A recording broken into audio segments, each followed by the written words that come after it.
Hey there, and welcome to Crime for Sleep. I know you're having trouble falling asleep, so let me keep you company with true crime stories from around the world. Before we dive in, I'm curious, where did you first hear this one? If you enjoy these stories, don't forget to like, comment, and subscribe. Now get comfortable, and let's get into tonight's case.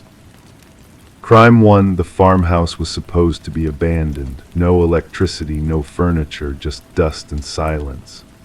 I went inside because the front door was already open and curiosity won over caution.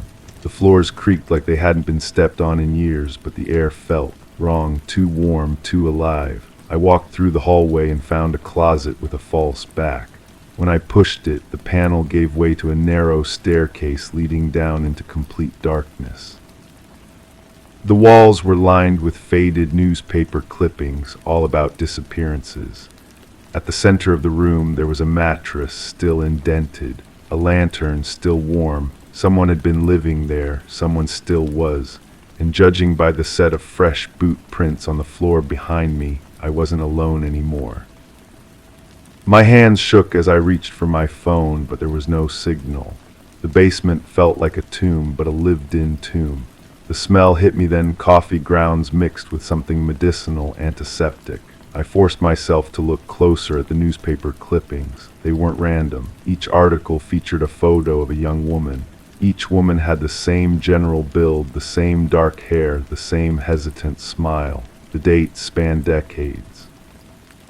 I heard footsteps above, slow and deliberate. Someone was walking through the house I just left. The sound of floorboards settling told me they were heavy, methodical. My breathing became shallow as I scanned the room for another exit. There was none. The basement was a trap, and I had walked right into it.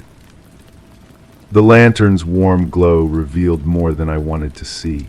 A small table held journals, dozens of them, filled with handwriting that grew more erratic with each page. The first entries were careful, almost clinical. Observations about routines, patterns, favorite coffee shops. The later entries devolved into rambling obsessions about timing, about patience, about the perfect moment to act. I recognized the handwriting, the careful loops, the way the letters tilted slightly to the right. It was the same handwriting from the missing person report I'd filed for my sister 6 months ago. The same handwriting that had helped me fill out the forms, that had comforted me when the police said they'd do everything they could. The footsteps stopped directly above me. I could hear breathing through the floorboards, slow and controlled. Whoever was up there knew I was down here. They were waiting, listening, planning their next move just as carefully as they had planned everything else. I flipped through more journals, my hands trembling as the pieces fell into place. The handwriting documented not just my sister's disappearance, but others. The barista who'd vanished from the downtown cafe, the college student who'd never made it home from her evening jog, the real estate agent who'd gone missing while showing a property on the outskirts of town. Each case had been meticulously planned. Each victim had been studied, their routines mapped out with disturbing precision. And each journal entry ended the same way, with a detailed description of this room, this basement, this hidden space where someone could disappear completely. The smell of coffee grew stronger, and I realized someone was brewing a fresh pot upstairs. The normalcy of it made my skin crawl. This wasn't a crime of passion or desperation. This was routine, comfortable, practiced. Someone had been living in this farmhouse, using it as their base of operations while the world above assumed it was abandoned. I found a manila folder tucked behind the journals. Inside were photographs, surveillance shots taken from a distance. My sister walking to her car, my sister at the grocery store, my sister leaving work, and then others, the barista, the college student, the real estate agent, all of them unaware they were being watched, documented, studied. The footsteps started again, this time heading toward what I assumed was the kitchen. I heard the sound of cabinets opening and closing, the familiar rhythm of someone preparing a meal. The domesticity of it was terrifying. This person wasn't panicking about an intruder in their basement. They were going about their routine as if nothing had changed. I forced myself to keep looking through the evidence. At the bottom of the folder, I found something that made my blood freeze. A business card for a local private investigator. My business card. The one I'd been handing out to anyone who might have information about my sister's disappearance. The implications hit me like a physical blow. Someone had been watching me while I'd been searching for my sister. Someone had been documenting my investigation, my desperation, my growing obsession with finding answers. And now that someone knew I was here in their secret room, surrounded by evidence of their crimes. The coffee smell grew stronger, and I heard the sound of liquid being poured into a mug, then another mug. Someone was preparing 2 cups as if they were expecting company, as if they were planning to come down here and have a conversation with me. I tried to control my breathing as I noticed something else. The mattress in the center of the room wasn't just indented, it was still warm. Someone had been sleeping here recently. The lantern wasn't just warm, it was still burning, as if it had been lit just before I arrived. This room wasn't just a hiding place for evidence, it was home. The footsteps returned, slower now, more deliberate.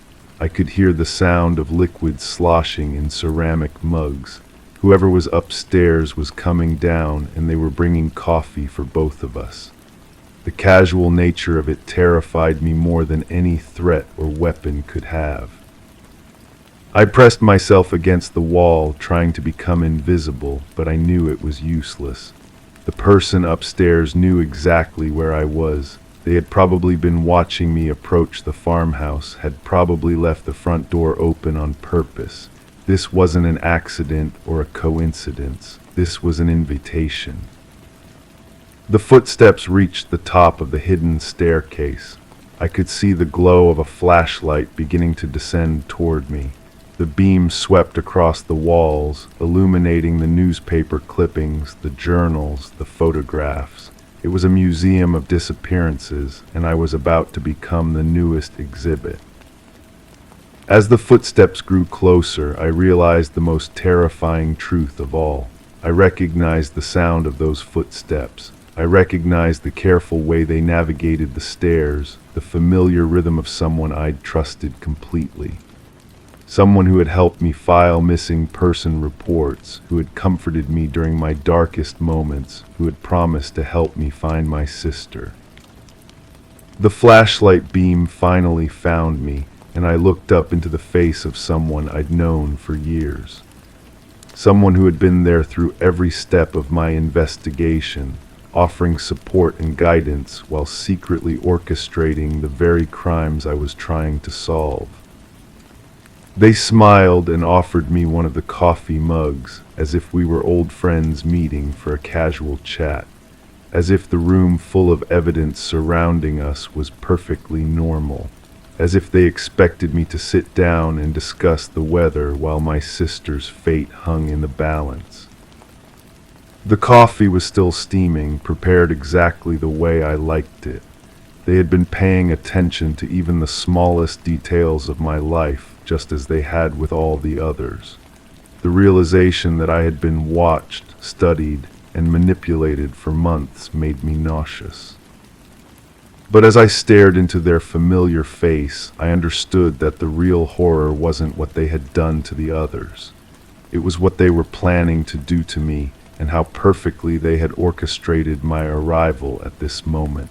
The farmhouse hadn't been abandoned at all. It had been waiting for me, just as they had been waiting for me. The coffee mug trembled in my hands as I realized that my search for my sister had led me exactly where someone wanted me to be. And now, surrounded by evidence of their crimes, I understood that some mysteries are never meant to be solved by the living. Crime 2, the burial site was only temporary, at least that's what they told me. I never expected anyone to dig there again, but a new construction project forced it. The call came in from the crew. Something was off. I went to check it out myself. What they uncovered wasn't what I buried. Instead of a small animal like I'd claimed years ago, they found a sealed metal box bolted shut. Inside were bones, human, and beneath them a Polaroid with my backyard in the background. The angle was taken from the woods. I thought I was the only one who knew. Clearly, I was wrong. The photograph felt cold between my fingers. The paper had that waxy coating old instant cameras left behind, slightly yellowed around the edges. My house looked smaller from that distance, more vulnerable somehow. The wooden fence I'd built myself seemed flimsy against the dark tree line. Someone had been watching, someone had been documenting. I drove home slowly, my mind racing through possibilities. The foreman had handed me the box without question, assuming I was the property owner who'd buried it. He didn't know about the lies I'd told back then, about the pet burial story I'd fabricated to explain the freshly turned earth. The truth was far more complicated. Back in my kitchen, I spread the contents across the table. The bones were small, delicate, not adult bones, but not animal either. A child's rib cage, maybe 10 years old. The Polaroid wasn't the only photograph. There were others, taken from different angles, all showing my property. All dated from the same period when I'd moved here, when I'd been trying to escape my past. The phone rang, a voice I didn't recognize, soft and measured. "You found the box. Who was this?" "Someone who's been waiting a long time for this conversation." The line went quiet except for the sound of breathing. My hands were shaking now, the photographs scattered across the worn wooden surface. "What do you want?" "I want you to remember what really happened that summer, before you convinced yourself of your own story." The call ended. I sat staring at the bones, trying to piece together fragments of memory I'd buried deeper than any grave. The summer I'd moved here, I'd been running from something. The details had grown fuzzy over the years, softened by repetition of the safer version I'd told myself. But the photographs didn't lie. Someone had been in those woods, watching me work in the dark. Someone had seen me digging, seen me carrying something wrapped in an old blanket. Someone had known it wasn't a pet. I walked to my back door and looked toward the tree line. The woods seemed different now, less like protection and more like a place where secrets went to hide. The fence I'd built didn't seem tall enough anymore. Nothing seemed tall enough. Over the next few days, I found myself checking the woods constantly. The caller didn't contact me again, but I could feel eyes on me. At work, people mentioned seeing someone asking questions about me, about my property, about the construction project. A woman, they said, middle-aged, polite, carrying an old camera. I started going through my old belongings, looking for clues about that summer. In a box of documents, I found receipts for materials I didn't remember buying. Lime, heavy-duty plastic sheeting, industrial-grade bleach. The dates matched the time I'd supposedly buried a pet.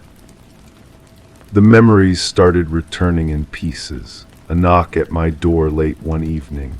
A woman crying, begging me to help her find her missing child. The child who'd been staying with relatives in the area. The child who'd wandered off and never came home. I remembered promising to help search. I remembered her desperate face, her trembling hands as she showed me photographs. I remembered walking the woods with her, calling out names into the darkness. But I also remembered something else, something that made my stomach turn. I remembered finding the child, but not the way I'd told myself for years. Not alive and lost, but already gone, already cold. The woman called again. "You're starting to remember. I tried to help, I tried to find. You found exactly what you were looking for. The question is what you did after. I closed my eyes, but the images were clearer now. The child's body, small and still. The woman's face when I told her I'd found nothing. The way she'd looked at me as if she could see through my lies. I didn't hurt anyone. No, you didn't, but you didn't save anyone either, did you? The truth was sitting in my kitchen, scattered across the table in bone fragments and fading photographs. I'd found the child's body, but I'd been too afraid to report it. Too afraid of the questions, the investigation, the scrutiny of my past. So I'd buried the evidence and told everyone I'd found nothing. The woman had never stopped looking. She'd watched me, documented my property, collected evidence. When she'd finally died, she'd left behind her proof, buried in the place where her child should have been laid to rest. I stared at the photographs again, seeing them with new eyes. They weren't just surveillance. They were a mother's documentation of the place where her child had truly been found. The place where I'd chosen convenience over compassion, self-preservation over truth. The construction crew had unknowingly exhumed a monument to my cowardice. The woman's final message, left for someone brave enough to dig up the truth. I should call the police. I should finally tell them what I'd found all those years ago, what I'd hidden instead of reporting. But as I reached for the phone, I hesitated. The story I'd told myself for so long had become comfortable, familiar. The truth felt like stepping into cold water. Outside, the woods were quiet. Somewhere in there, a child's real grave waited to be found. Somewhere in there, a mother's questions waited to be answered. I put the phone down and gathered the photographs. Some secrets, once buried, seemed determined to stay that way. Some truths were too heavy to carry, even after all these years. The bones went back in the box. The box went back in the ground, and I went back to pretending I'd never seen any of it. But now I know someone else is watching, someone else is documenting, someone else is waiting for the right moment to dig up what should have stayed buried.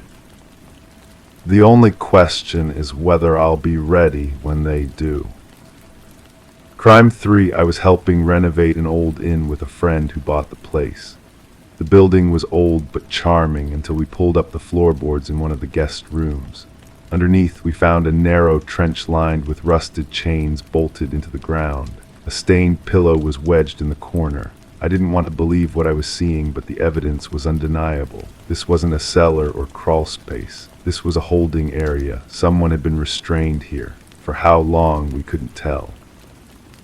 But the strangest part was the initials carved into the wood, mine, the same way I write them, the same slant, like someone had been expecting me. My friend stood frozen beside me, his hammer still gripped in his white-knuckled fist. The smell rising from that hidden space was wrong, not just dust and decay, but something organic that made my stomach turn.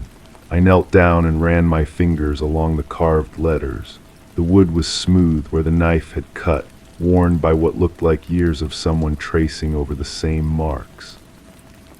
I'd never been in this building before, I was certain of that, yet the initials weren't just similar to mine, they were identical. Every curve, every angle matched the way I'd signed my name since childhood. The realization crawled up my spine like cold fingers. We called the authorities immediately. The detective who arrived had tired eyes and moved through the scene with the practiced efficiency of someone who'd seen too much. She photographed everything, measured the space, collected samples from the pillow. When she asked about the initials, I told her the truth. They looked exactly like mine, but I had no explanation for how they got there. The investigation moved slowly. The inn's previous owner had died months earlier. leaving behind boxes of records that seemed to contradict each other. Guest registrations from different decades showed gaps, missing pages, entries that had been carefully erased. Some names appeared multiple times across years, but when authorities tried to trace them, they led nowhere. I found myself returning to the inn even when there was no work to be done. Something about that hidden space pulled at me, demanded my attention. I started going through the old records myself, looking for any mention of my name or family. The ledgers were water-damaged and difficult to read, but I persisted. In a guest book from several decades back, I found something that made my hands shake, an entry in handwriting that looked disturbingly familiar. The signature was mine, not similar, but identical. The date was from before I was born. The address listed was the street where I grew up, but the house number was wrong by 1 digit. I showed the entry to my friend, but he just shrugged it off as a coincidence. People have similar handwriting, he said. The street address was almost certainly a mistake, but I couldn't shake the feeling that I was missing something crucial. The detective called me in for another interview. She asked about my family history, whether I'd ever heard stories about relatives who might have visited the inn. I told her what I knew, which wasn't much. My family had always been private about the past. When I was young, asking questions about our history was met with uncomfortable silences and quick changes of subject. That night I called my mother. I hadn't spoken to her in months, but I needed answers. When I described the inn and the initials, there was a long pause on the other end of the line. Her voice, when she finally spoke, was different, smaller, more careful. She told me about an uncle I'd never heard of, my father's brother. He disappeared when I was very young, before I could remember him. The family had never talked about it because it was too painful. He'd been staying at various places, drifting from job to job, sending postcards but never staying anywhere long enough to be found. The last postcard had come from an inn. She couldn't remember the name, but she described the building in detail. It matched perfectly. I hung up the phone and sat in my kitchen, staring at my hands. The uncle I'd never known had my name. We'd been named after the same grandfather, she explained. It was a family tradition that had died with him. But that didn't explain the handwriting. It didn't explain why the initials in that hidden space looked exactly like mine, carved with the same distinctive slant I'd developed independently. It didn't explain why finding that space had felt less like a discovery and more like a return. The detective closed the case without charges. There wasn't enough evidence to prove anything had happened recently, and the previous owner was dead. The records were too contradictory to establish a clear timeline. The inn's history was full of gaps, missing persons who might have been guests or might have been something else entirely. My friend sold the building without finishing the renovations. The new owner sealed up the space under the floorboards and converted the building into apartments. I drove by sometimes, but I never stopped. The sight of it filled me with a mixture of dread and longing I couldn't explain. I still think about those initials. I practice writing my name on scraps of paper, comparing the letters to the memory of what I saw carved in that wood. Every time the match is perfect. Every time I'm reminded that some questions don't have answers that make sense. Sometimes I wonder if I'm remembering it wrong, if the stress of the discovery distorted my perception, made me see connections that weren't really there. But then I remember the smell of that hidden space, the weight of those chains in my hands, the way the carved letters felt smooth and familiar under my fingertips. The official report listed it as a historical curiosity. Old buildings often had strange spaces, the detective explained. The chains could have been used for storage, The pillow could have been dropped by accident decades ago. The initials were probably left by a guest who happened to share my name and had similar handwriting. But I know what I saw, I know what I felt, and I know that somewhere in my family's carefully guarded history there are truths that no one wanted to speak aloud. The uncle who disappeared might have found his way to that inn for reasons that had nothing to do with coincidence. I've stopped asking questions about my family's past. Some doors once opened can't be closed again. Some discoveries change everything, even when they don't change anything at all. The initials are still there under new floorboards in a room where someone else sleeps now. And sometimes, in the quiet moments before sleep, I find myself tracing those same letters in the air, wondering if muscle memory can be inherited, if some parts of us exist in places we've never been. Crime 4 years ago, I lost a backpack in the woods behind my old school. I thought it had been stolen. Inside were journals, drawings, and other personal things I never expected to see again. But one morning last week, it was sitting on my front steps, clean, untouched, and zipped tight. Everything was inside just as I remembered, except for one thing, a single photograph of me taken from behind a tree. In the background, I could see the outline of someone standing in my old bedroom window. Whoever took it had been close, too close. I thought the forest swallowed it. Turns out, someone kept it and waited until now to give it back. The photograph felt cold between my fingers. The paper was glossy, expensive, not the kind of film I ever used. My younger self walked unknowing through the frame, captured in a moment I couldn't remember. The angle suggested someone crouched low, hidden behind the massive oak that used to shade our backyard. But what disturbed me most was the figure in the window, a shadow that shouldn't have been there. My parents worked during those afternoon hours. I lived alone in that house for months after graduation. I turned the photo over. No date, no marking, just a small smudge of what looked like soil. The same dark earth I remembered from those woods, rich and damp, clinging to everything. I could smell it now, that earthy scent that made my skin crawl. It reminded me of the day I lost the backpack, the day I ran through those trees faster than I'd ever run before. But why would someone wait so long to return it? And why include evidence of their surveillance? I decided to visit the old neighborhood. The house stood empty now, a for sale sign creaking in the wind.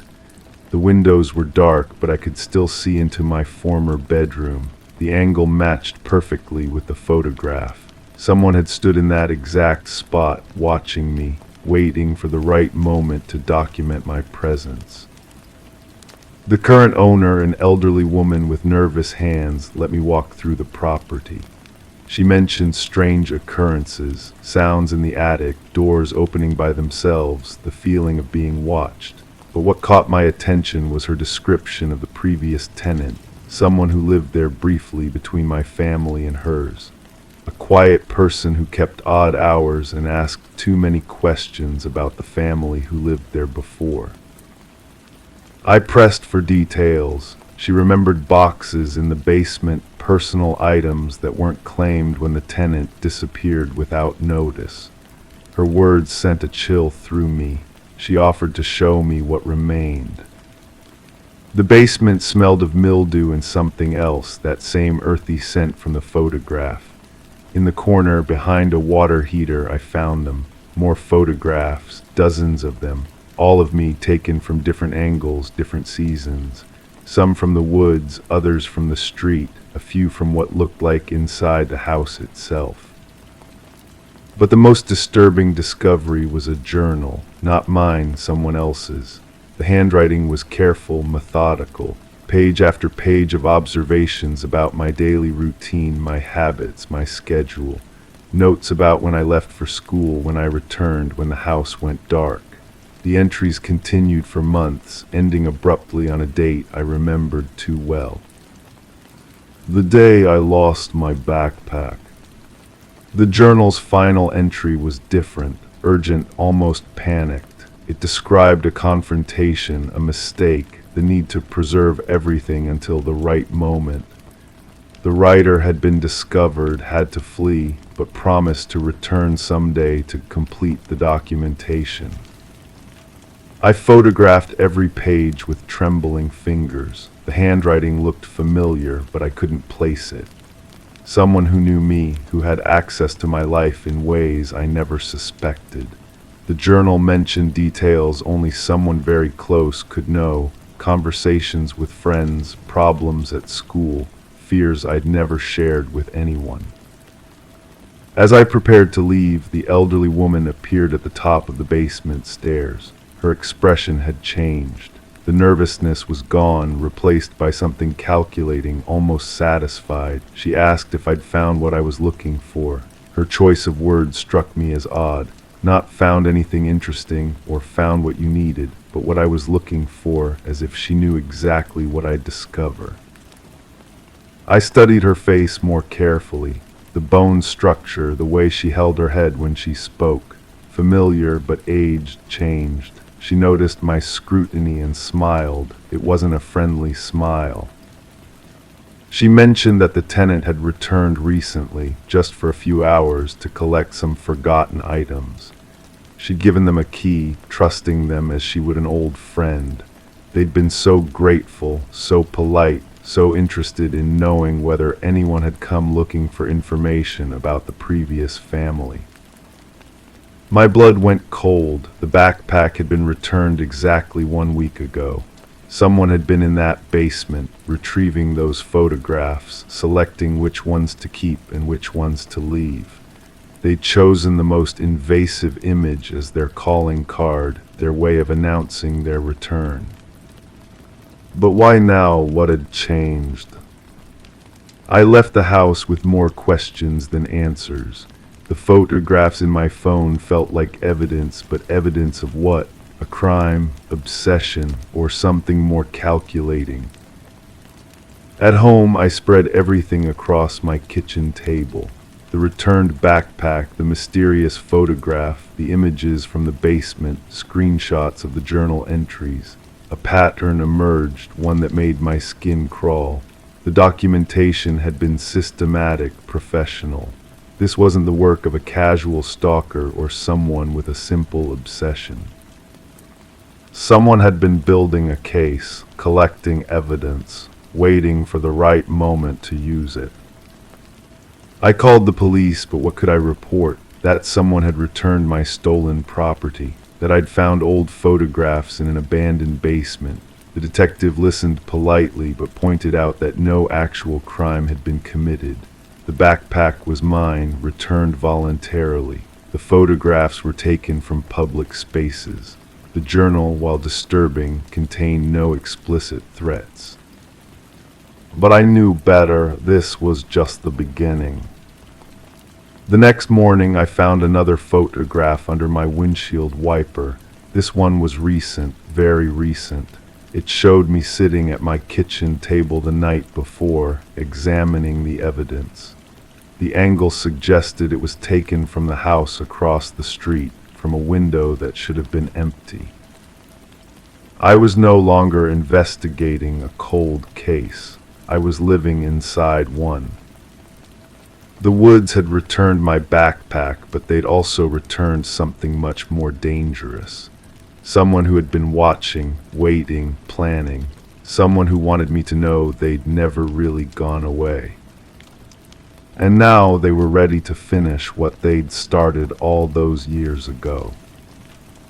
The photograph was still warm. Crime 5, I kept hearing whispers in the apartment, soft murmurs that seemed to follow me from room to room. I blamed the plumbing, the vents, even my imagination. But one night a picture frame slid off the shelf without warning. Behind it, a small crack in the drywall. I peeled it back slowly and found a narrow passage lined with discarded food wrappers, torn clothes, and old notebooks filled with sketches of me. Someone had been living between the walls, watching, writing, studying. The last page in the notebook simply read, "Soon, I never stayed another night. The detective assigned to my case had tired eyes and ink-stained fingers. She spread the evidence across her desk like puzzle pieces that refused to fit together. The notebooks contained detailed observations about my daily routines, my work schedule, even conversations I'd had on the phone. The handwriting was precise, almost mechanical, with each letter carefully formed as if the writer had practiced for hours to perfect their script. I found myself studying those pages obsessively, trying to understand who had been documenting my life with such meticulous care. The sketches weren't just random drawings, they captured moments I barely remembered. Me brushing my teeth in the morning light, me reading on the couch with my legs tucked under me, me standing at the kitchen window, coffee mug in hand, watching the world outside. The building manager claimed no one had reported any unusual activity. The other tenants seemed genuinely shocked when questioned. Mrs. Chen from downstairs mentioned hearing footsteps at odd hours, but she'd assumed it was me. The young couple next door had complained about scratching sounds in their walls, but maintenance had dismissed it as mice. I began retracing my steps, trying to pinpoint when the whispers had started. It wasn't sudden, that much I knew. The sounds had crept into my awareness gradually, like a headache that builds so slowly you don't notice it until it's overwhelming. I'd been living in that apartment for almost 2 years, and somewhere in that span, someone had made themselves at home in the spaces between my walls. The notebooks contained entries spanning months. The earliest ones were basic observations, arrival patterns, grocery shopping habits, visitors, but as the pages progressed, the tone shifted. The writing became more intimate, more invasive. Detailed descriptions of what I wore to bed, what I ate for breakfast, even transcripts of phone conversations that made my skin crawl when I read them back. One entry described a conversation I'd had with my sister about changing jobs. I remembered that call. I'd been pacing the living room, frustrated and uncertain about my future. But reading it from someone else's perspective, seeing my private anxieties reduced to clinical observations, felt like a violation that went deeper than the physical invasion of my space. The forensics team found evidence of long-term habitation in the wall cavities. Food crumbs, fabric fibers, even makeshift bedding fashioned from stolen towels and blankets. The smell that had occasionally drifted through my apartment, a musty, human scent I'd attributed to poor ventilation, suddenly made perfect sense. I started visiting other apartments in the building, talking to current and former tenants. 3 previous renters had mentioned similar experiences, unexplained sounds, missing items, the feeling of being watched. Each had eventually moved out, citing general unease or lease complications. The building's rental history showed an unusually high turnover rate for my unit specifically. The investigation stalled when the detective couldn't locate any current suspects. No fingerprints on the notebooks, no DNA evidence that led anywhere meaningful. The building's security cameras had been installed only 6 months prior, and the footage showed nothing unusual. Whoever had been living in my walls had vanished as mysteriously as they had appeared. I found myself questioning everything about my tenancy. Had I been chosen randomly, or had someone selected me specifically? The notebook suggested intimate knowledge of my habits that went beyond casual observation. References to childhood nicknames I'd mentioned in passing during phone calls. Details about my family that I'd never discussed with neighbors. The property management company offered to relocate me to another unit, but I couldn't shake the feeling that the problem was bigger than just one apartment. The building's blueprints, when I finally convinced them to show me, revealed a maze of utility passages and structural spaces that could theoretically allow movement between units. The original construction had been rushed, with cost-cutting measures that left gaps in the walls and inadequate ceiling between floors. I hired a private investigator who specialized in stalking cases.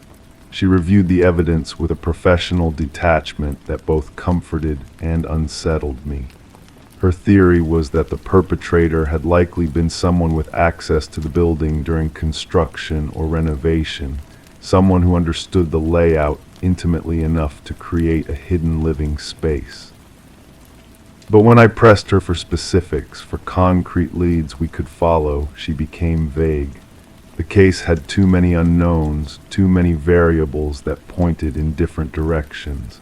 Without a clear suspect or additional evidence, we were essentially chasing shadows through a labyrinth of possibilities. The notebooks continued to haunt me. I found myself returning to certain passages, trying to decode the psychology behind the observations. The writer had noted my emotional states with clinical precision, documenting when I seemed happy, stressed, or lonely. It was like reading a psychological profile written by someone who had studied me more thoroughly than I'd ever studied myself. One detail that particularly disturbed me was an entry about a night I'd cried myself to sleep after a difficult day at work.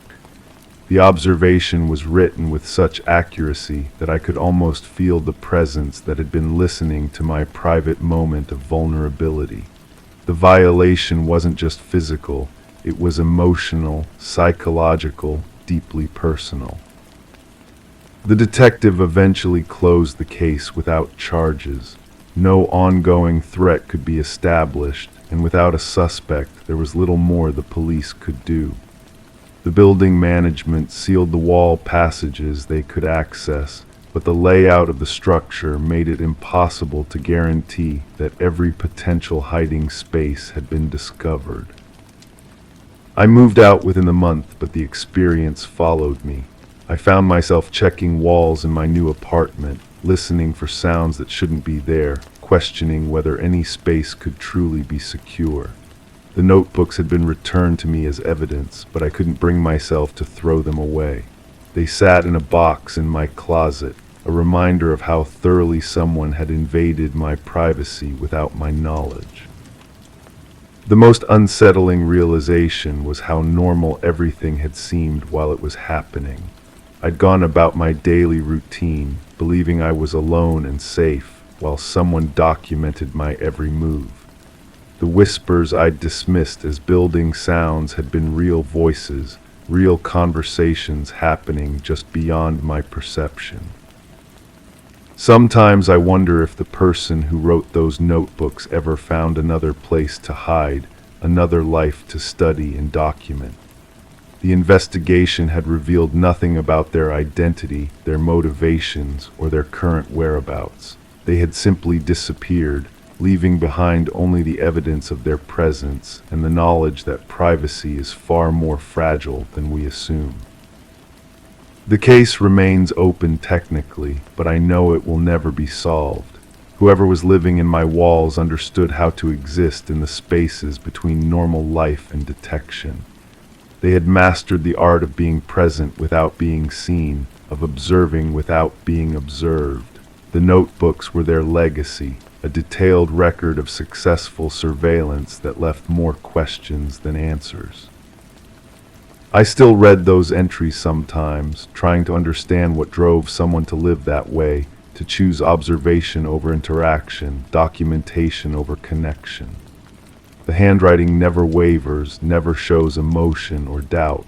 It remains as mysterious as the person who created it, a testament to the fact that some crimes leave us with evidence but no understanding, answers but no closure. Crime 6, the dog came back from the backyard wagging its tail like always, but something was off.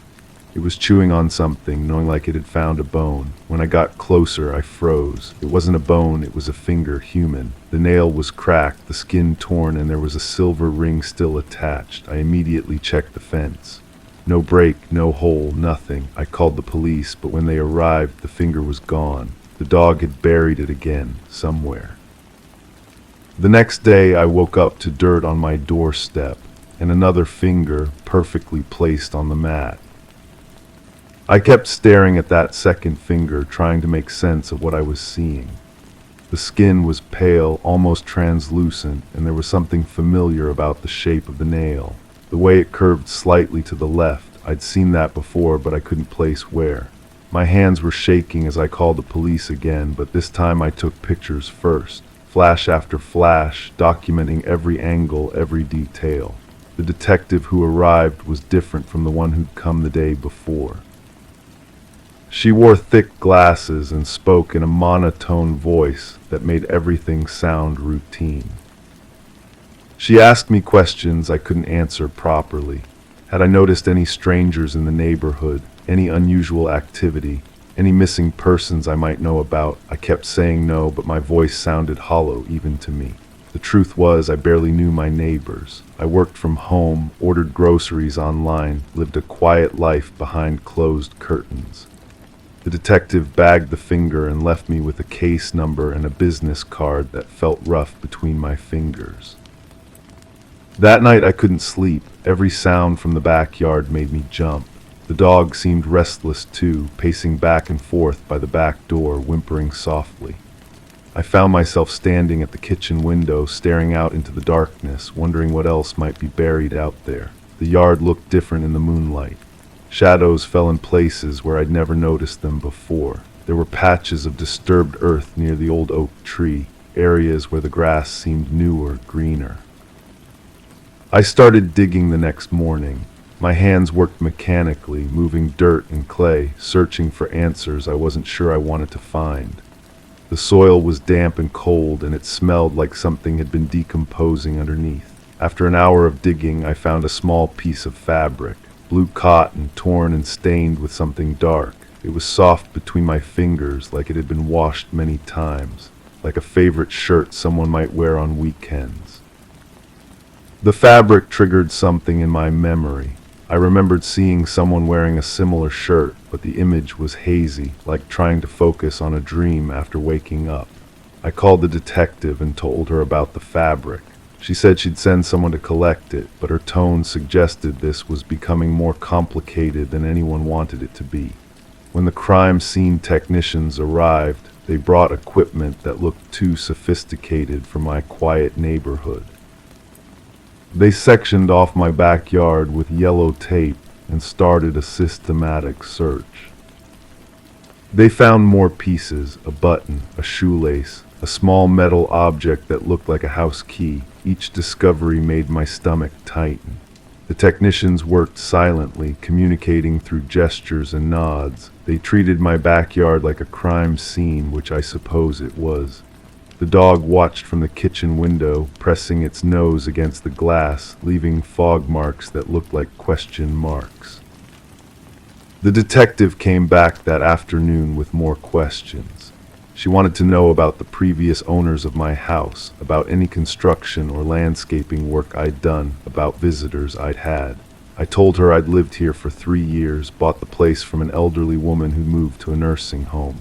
I'd never done any major yard work, never had many visitors.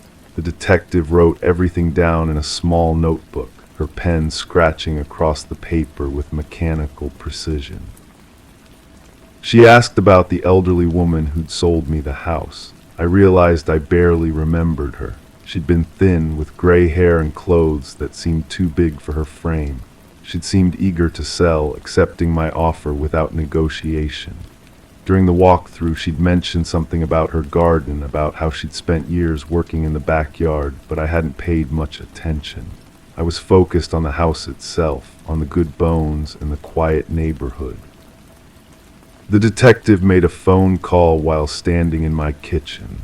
I couldn't hear everything, but I caught fragments. Something about records, about checking nursing home registrations, about a missing person case that had gone cold.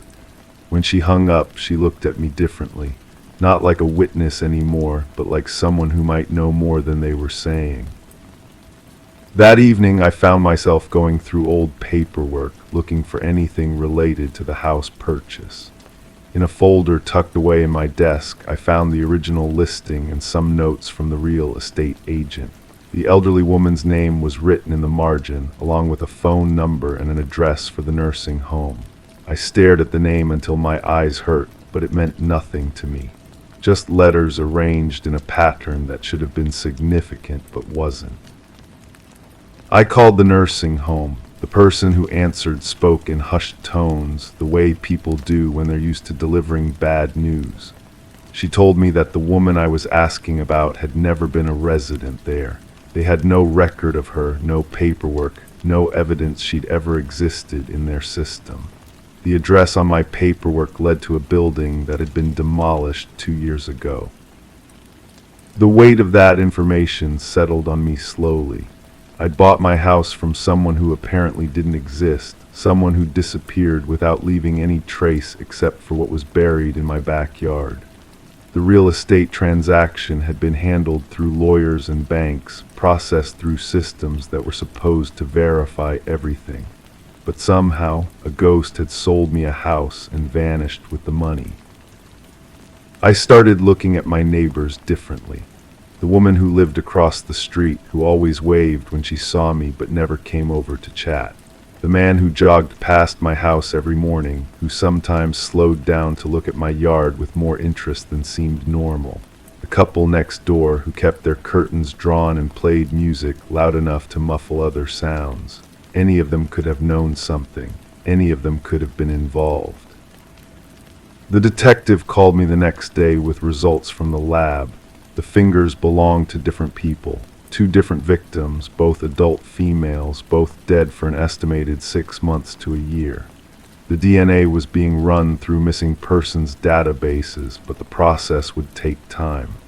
Time I didn't think I had, because every night I could hear the dog digging in the backyard, bringing up new pieces of evidence I wasn't sure I wanted to see.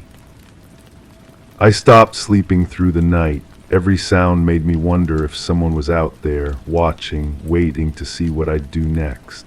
The house felt different now, like it was holding secrets in its walls, in its foundation, in the soil beneath it. I thought I was buying a quiet home in a safe neighborhood, but I'd inherited something much darker.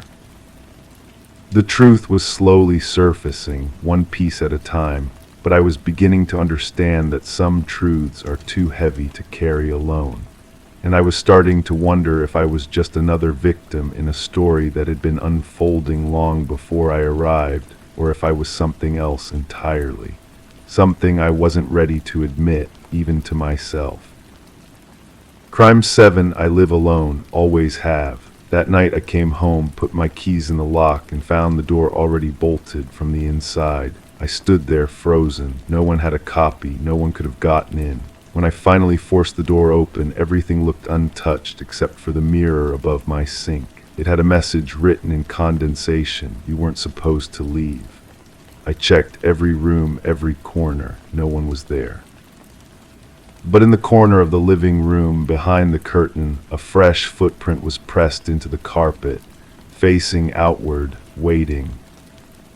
Building superintendent was a man of few words, but his hands shook when I asked about the master keys. He kept glancing at the maintenance logs, fingers tracing lines I couldn't read from where I stood. The pages were water-stained, some entries smudged beyond recognition. When I pressed him about who else might have access, he mentioned a previous tenant who'd been evicted last month. The name was crossed out in the ledger, but the handwriting beneath was still visible if you held it to the light. I found myself returning to that footprint repeatedly, measuring it against my own shoes. It was smaller, narrower. The carpet fibers were pressed down in a pattern that suggested someone had stood there for quite some time, not moving, just watching.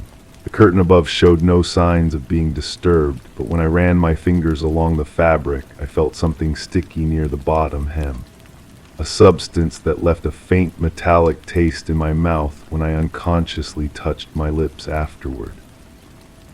The message on the mirror had faded by morning, but I could still make out the ghostly outline of each letter. I took photographs from every angle, adjusting the lighting, hoping to capture something the naked eye might miss. In one photo, there appeared to be a second set of writing beneath the first, fainter but still legible. Third drawer left side. My kitchen had no third drawer on the left side, but my bedroom dresser did. Inside that drawer, wrapped in tissue paper I'd never seen before, was a small recording device, still warm. The battery indicator showed it had been recently used. When I pressed play, I heard my own voice having conversations I couldn't remember. Phone calls with people whose voices I recognized but couldn't place. In one recording, I was giving someone detailed instructions about my daily routine, my work schedule, when I typically left and returned. The voice responding was careful, asking specific questions about my neighbors, my building's security, whether I kept spare keys anywhere. I called the phone company to request records of my recent calls. The representative was helpful but confused. According to their logs, my phone had been making calls during periods when I was certain it was charging on my nightstand while I slept. Long conversations in the middle of the night, some lasting over an hour. The numbers were all local, but when I tried calling them back, they either didn't exist or went to voicemail boxes with generic messages. My neighbor from across the hall mentioned seeing me in the hallway at strange hours. She described conversations we'd had about her cat, about the building's heating problems, about my work troubles. I'd never spoken to her about any of these things. According to her, I'd been asking detailed questions about her schedule, when she was typically home, whether she'd noticed any unusual activity in the building. She seemed surprised when I couldn't remember these conversations. The building's security cameras had been malfunctioning for weeks, according to the property manager. Someone had been tampering with the wiring, creating blind spots throughout the building. The maintenance requests were piling up, but each time a technician arrived, they found the cameras working perfectly. Only later would residents report seeing figures in the hallways who shouldn't have been there, people who seemed to know exactly where the cameras couldn't see them. I started keeping a journal, documenting every detail I could remember about that night and the days that followed. But when I reread my entries, I found discrepancies. Notes in my handwriting that I couldn't remember writing, descriptions of events that didn't match my memory. In one entry, I'd written about finding a spare key hidden in my apartment, one I'd apparently placed there myself but had completely forgotten about. The entry included a detailed map of where I'd hidden it, but when I checked, there was no key there. The previous tenant's name kept appearing in different contexts. Neighbors mentioned seeing them recently, despite the eviction. The mail carrier mentioned deliveries that were still being accepted by someone in my apartment. When I checked with the postal service, they had records of packages being signed for during times when I was at work. The signature looked remarkably similar to my own, but with subtle differences that suggested someone had been practicing. I hired a private investigator to look into the evicted tenant's background. What we discovered was disturbing. They had a history of identity theft, of studying their targets for months before making a move. They were skilled at mimicking behavior patterns, at inserting themselves into people's lives so gradually that the changes went unnoticed. The investigator found evidence of similar cases in other buildings across the city, all following the same pattern. The investigator's report included surveillance photos taken from buildings where the former tenant had been seen. In several images, there was a figure who bore a striking resemblance to me, but the photos were taken during times when I could prove I was elsewhere. The figure was wearing my clothes, carrying my bag, even walking with my distinctive gait. It was as if someone had been studying me so intently that they could replicate my movements perfectly. But the most unsettling discovery came when I was reviewing the investigator's final report. Among the evidence was a recording device identical to the one I'd found in my drawer. When played, it contained hours of my own voice, but saying things I'd never said, agreeing to arrangements I'd never made, providing information I'd never given. The voice was mine, but the words belonged to someone else. I moved out of that apartment within a week. New building, new locks, new phone number. But sometimes, late at night, I receive calls from my old number.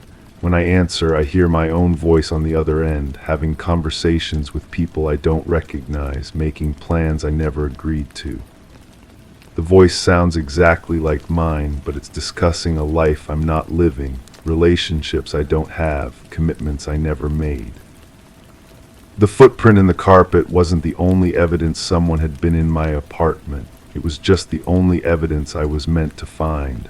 Everything else was hidden in plain sight, woven so carefully into my daily routine that I'd accepted it as normal. The real question isn't who was in my apartment that night. The real question is how long they'd been there and whether they ever actually left. Crime 8, I got a call from a stranger asking why I was texting threats. I hadn't sent anything. Turns out someone had been using my old number, long since disconnected, to send graphic messages and images to random contacts. When I called the provider, they claimed the number had never been reassigned. I thought it was a prank until one of the victims forwarded me a message. Attached was a blurry photo of my childhood bedroom. The lamp, the bed sheets, even the bookshelf, exactly how I left it years ago. Someone had been there, and they were using my past to haunt others. The woman's voice trembled when she called me that first morning. She spoke my old number digit by digit, asking if I recognized it. I did. It was the same number I'd abandoned when I moved away from home, the same digits I'd memorized as a child. She explained how someone using that number had been sending her disturbing messages for weeks. Photos of empty rooms, threats written in careful handwriting, messages that arrived at ungodly hours. I told her the number wasn't mine anymore, hadn't been for years, but her voice carried something heavier than confusion. It carried fear. She asked if I could help her understand who might be doing this. I said I'd look into it, though I wasn't sure what I could discover. The phone company's customer service representative sounded rehearsed when I called. She pulled up my account history, confirmed the disconnection date, and assured me the number had been retired from circulation. No new assignment, no active service. According to their records, the number existed in a digital limbo, unreachable and unused. But someone was using it. I started keeping a notebook. Every call I received about the mysterious messages, every detail the victims shared, every strange coincidence that emerged. The messages always came during quiet hours. The photos were always interior shots, bedrooms, kitchens, living rooms, but never with people visible. The threats were personal but vague, as if the sender knew enough to frighten, but not enough to make specific accusations. The second victim contacted me through social media. She'd done her own investigation, traced the number back to old directory listings, found my name attached to it. She wanted to know if I was playing some elaborate game. Her voice carried exhaustion when we spoke on the phone. She'd been receiving messages for months, photos of rooms that looked familiar but weren't quite right, furniture arranged differently than she remembered, windows that should have been on the left side of the frame appearing on the right. I asked her to forward me everything she'd received. The messages arrived in my inbox like digital evidence, each one timestamped during hours when I was provably elsewhere. The photos were unsettling in their mundane detail. A kitchen counter with dishes arranged in perfect rows, a bathroom mirror reflecting nothing but empty space, a bedroom with rumpled sheets and an impression left on the pillow. The third victim was a man who'd been receiving calls, not messages, actual phone calls from my old number. He said the caller never spoke, just breathed into the receiver and sometimes played recordings. Fragments of conversations, pieces of old answering machine messages, sounds that might have been footsteps in empty rooms. He'd started recording these calls, collecting them like evidence of something he couldn't yet name. I listened to his recordings in my car, parked outside the library where I'd been spending afternoons researching phone system vulnerabilities. The voice on the recordings was familiar but distorted, as if filtered through multiple layers of digital processing. Sometimes I could make out words, sometimes just sounds that resembled speech. The breathing was steady, patient, like someone waiting for a specific response. The fourth victim sent me a package. No return address, just my name written in block letters on brown paper. Inside was a collection of printed photos, the same images the others had received digitally, but processed through an old printer that left faint lines across each frame. The photos were arranged in chronological order, showing the same rooms at different times of day, light shifting across walls, shadows moving from one corner to another, objects appearing and disappearing between frames. I spread the photos across my kitchen table and studied them like a detective might examine crime scene evidence. The rooms looked familiar but wrong, as if someone had recreated spaces from memory rather than photographing actual locations. The proportions were slightly off. The colors were muted in ways that suggested artificial lighting. The furniture was arranged with the kind of precision that comes from careful planning rather than natural habitation. The breakthrough came when I recognized the wallpaper pattern in one of the photos. It was the same pattern from my childhood bedroom, but photographed from an angle that was impossible given the room's actual layout. The window was in the wrong place. The door frame was too narrow. Someone had reconstructed the room based on incomplete information, filling in gaps with educated guesses. I drove to my childhood home for the first time in years. The current owners were suspicious when I explained my situation, but they let me walk through the house. My old bedroom had been converted to an office, the wallpaper replaced with neutral paint. Nothing remained of the space I'd known, but the proportions were exactly as I remembered them, proportions that didn't match the photos I'd been shown. The local police were polite but unhelpful when I filed a report. They explained that phone spoofing was common, that creating fake numbers was relatively simple with the right software. They couldn't investigate harassment claims on behalf of victims who lived in different jurisdictions. They suggested I contact the federal authorities if the messages crossed state lines. I spent weeks trying to contact more victims, posting in online forums, searching social media for mentions of my old number. The responses I received painted a picture of systematic harassment spanning months, maybe years. People who'd been receiving messages, calls, and photos they couldn't explain. People who'd contacted phone companies, police departments, and private investigators without finding answers. The pattern emerged slowly. Every victim had some connection to my past, former classmates, old neighbors, people who'd known me during the years I'd used that number. The messages weren't random harassment. They were targeted communications sent to specific individuals who'd been part of my life during a particular period.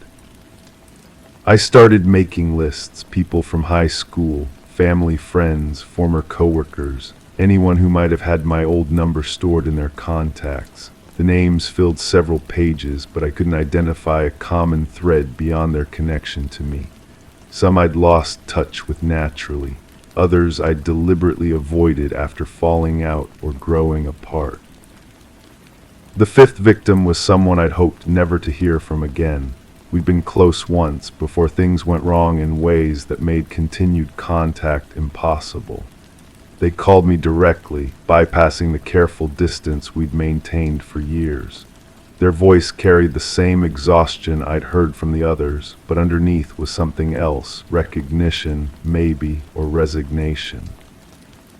They'd been receiving messages for longer than anyone else, photos of spaces that looked like places we'd spent time together, recordings of conversations that might have been lifted from old voicemails, messages that referenced shared experiences in ways that felt like accusations or confessions. They wanted to know if I was behind it, if this was my way of breaking the silence between us. I told them what I'd told the others, that I wasn't responsible, that I was trying to understand what was happening. But their questions made me examine my own certainty. Could I account for every hour of my time? Was I sure I hadn't been sleepwalking through some elaborate revenge scheme? The doubt they planted grew like a seed in poisoned soil. The investigation consumed my evenings and weekends. I traced phone records, researched digital forensics, interviewed anyone willing to speak with me. The technical explanations I found were plausible but incomplete. Yes, someone could spoof a phone number. Yes, they could send messages that appeared to come from a disconnected line. But the personal details embedded in the harassment suggested access to information that should have been private. The photos bothered me most, not just because they depicted familiar spaces, but because they felt like memories externalized. Someone had taken my recollections and transformed them into evidence of something sinister. The bedroom photos were particularly disturbing. They showed a space that existed only in my mind, reconstructed with the kind of detail that suggested intimate knowledge of my past. I started having dreams about those rooms, not nightmares exactly, but vivid reconstructions of spaces I'd known years ago. I'd wake up with the feeling that someone had been walking through my memories, rearranging details, changing the emotional weight of familiar objects. The dreams left me exhausted, as if I'd been working all night to maintain the boundaries between past and present. The final victim contacted me through an encrypted messaging app. They'd been receiving photos of spaces that looked like crime scenes, empty rooms with furniture overturned, personal belongings scattered across floors, windows left open to dark exteriors. But these weren't random acts of vandalism. These were careful arrangements designed to suggest violence without depicting it directly. They sent me one of the photos. It showed a bedroom that might have been mine but transformed into something threatening. The bed was unmade in a way that suggested struggle. Personal items were positioned to create narrative implications. The lighting was harsh, artificial, designed to cast shadows that looked like human figures. I stared at that photo for hours, trying to understand what I was seeing. The room was familiar but wrong, like a memory that had been deliberately corrupted. Someone had taken the safe spaces of my past and transformed them into evidence of something terrible. But evidence of what? And why were they sharing it with people who'd known me during those years? The pattern became clear once I stopped trying to solve it as a technical problem and started thinking about it as a psychological one. Someone was using my old number to send messages that weren't really about harassment. They were about reconstruction. They were rebuilding the past in ways that made it impossible to trust my own memories. Every photo they sent contained details that were almost right, but not quite. Every message they composed referenced shared experiences that might have happened, but probably didn't. They were creating a version of history that was plausible enough to make me doubt my own recollections. I never found out who was responsible. The messages stopped arriving as suddenly as they'd begun. The victims gradually stopped contacting me. The investigation files I'd assembled became a collection of unanswered questions and abandoned leads, but the doubt remained, growing stronger with each passing day. Sometimes I catch myself wondering if I really remember my childhood bedroom correctly, if the wallpaper pattern was exactly as I recall, if the furniture was arranged the way I think it was.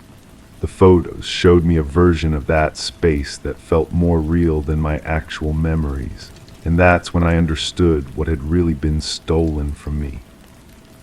It wasn't just my old phone number. It was my certainty about my own past. Crime 9. At a yard sale, I found a strange porcelain doll. same hairstyle I had as a kid, same clothes I wore in my old photos. I bought it out of morbid curiosity. When I brought it home, I noticed something carved under its foot, a date that matched one of my hospital visits as a child. The next day, I found a shoebox on my doorstep. Inside were Polaroids of the doll in various parts of my childhood home, always placed in the background of family moments. Whoever took those pictures had been there with us, hidden, documenting, waiting for me to notice. The photographs felt cold between my fingers, each one a violation I couldn't quite comprehend. The edges were yellowed with age, the kind of aging that only comes from being handled repeatedly, studied, cherished in ways that made my skin crawl. I spread them across my kitchen table, trying to make sense of what I was seeing. There was the doll, positioned behind our Christmas tree.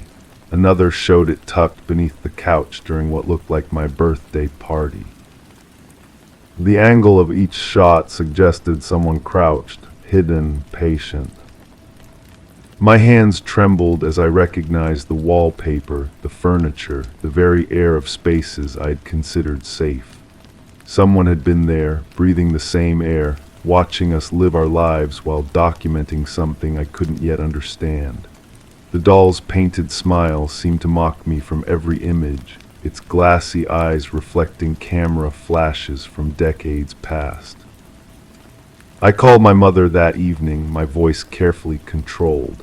I asked about the old house, about visitors we might have had, about anyone who might have had access to our home during those years. Her responses were fragmented, uncertain. She remembered a neighbor who used to help with yard work, a family friend who had keys for emergencies, various repair workers who came and went. Too many possibilities, too many faces blurred by time and selective memory. The next morning I drove to the yard sale location. The house stood empty, a realtor's sign planted in the overgrown lawn. I knocked on neighboring doors, asking about the previous occupants. An elderly woman remembered them vaguely, a quiet family who kept to themselves, who had lived there for decades before moving away suddenly. She mentioned boxes and boxes of belongings left behind, things the family never came back to collect. Back home, I examined the doll more closely. Its porcelain skin was flawless except for the carved date, which seemed to have been etched with something sharp, perhaps a knife or medical instrument. The clothing was handmade, stitched with care and precision that spoke of obsessive attention to detail. The fabric felt authentic to the period, as if it had been crafted specifically to match garments from my childhood photographs. I began going through old photo albums, comparing the doll's appearances with my family's documentation of those same moments. In every instance, the doll was present but never acknowledged, never mentioned in the captions my mother had written on the backs of photographs. It was as if someone had inserted themselves into our history, creating a parallel narrative we'd never been aware of. The hospital date carved into the doll's foot haunted me. I contacted the medical facility, though I knew records from that period might be difficult to access. What I discovered was worse than I'd imagined. The date corresponded not just to my visit, but to a specific procedure I'd undergone, something minor that had required a short stay. Someone had known about this, had documented it, had cared enough to immortalize it in porcelain and cloth. I started noticing things about my current apartment that I'd never paid attention to before. Small items that seemed out of place, photographs that appeared to have been moved slightly, a lingering scent that didn't belong to any product I used. The paranoia was consuming, but I couldn't shake the feeling that the same presence had followed me through the years, adapting, evolving, waiting. The breakthrough came when I decided to research the doll's construction. The porcelain work was professional, the kind produced by skilled craftspeople who signed their work or sold through specific channels. I contacted antique dealers, doll collectors, anyone who might recognize the craftsmanship. One dealer recognized the style immediately. It belonged to someone who had run a small workshop decades ago, someone who specialized in custom work, in creating dolls that resembled real children. The workshop owner had kept detailed records, and after considerable persuasion, I was allowed to examine them. The entry for my doll was there, commissioned by someone whose name had been carefully erased from the ledger. The description was chilling in its precision.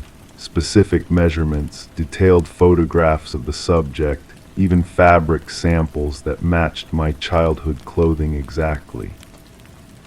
I realized then that this wasn't random.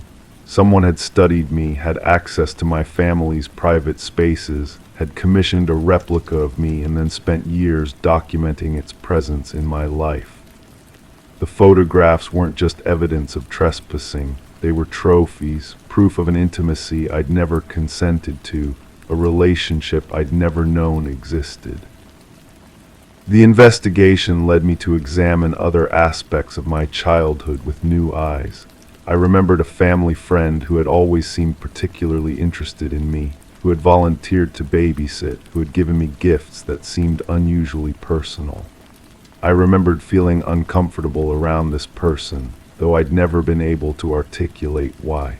My parents had dismissed my discomfort as childhood shyness. When I finally confronted this person, they denied everything with such conviction that I began to doubt my own conclusions. They seemed genuinely confused by my accusations, hurt by my suspicions. The photographs could have been taken by anyone, they insisted.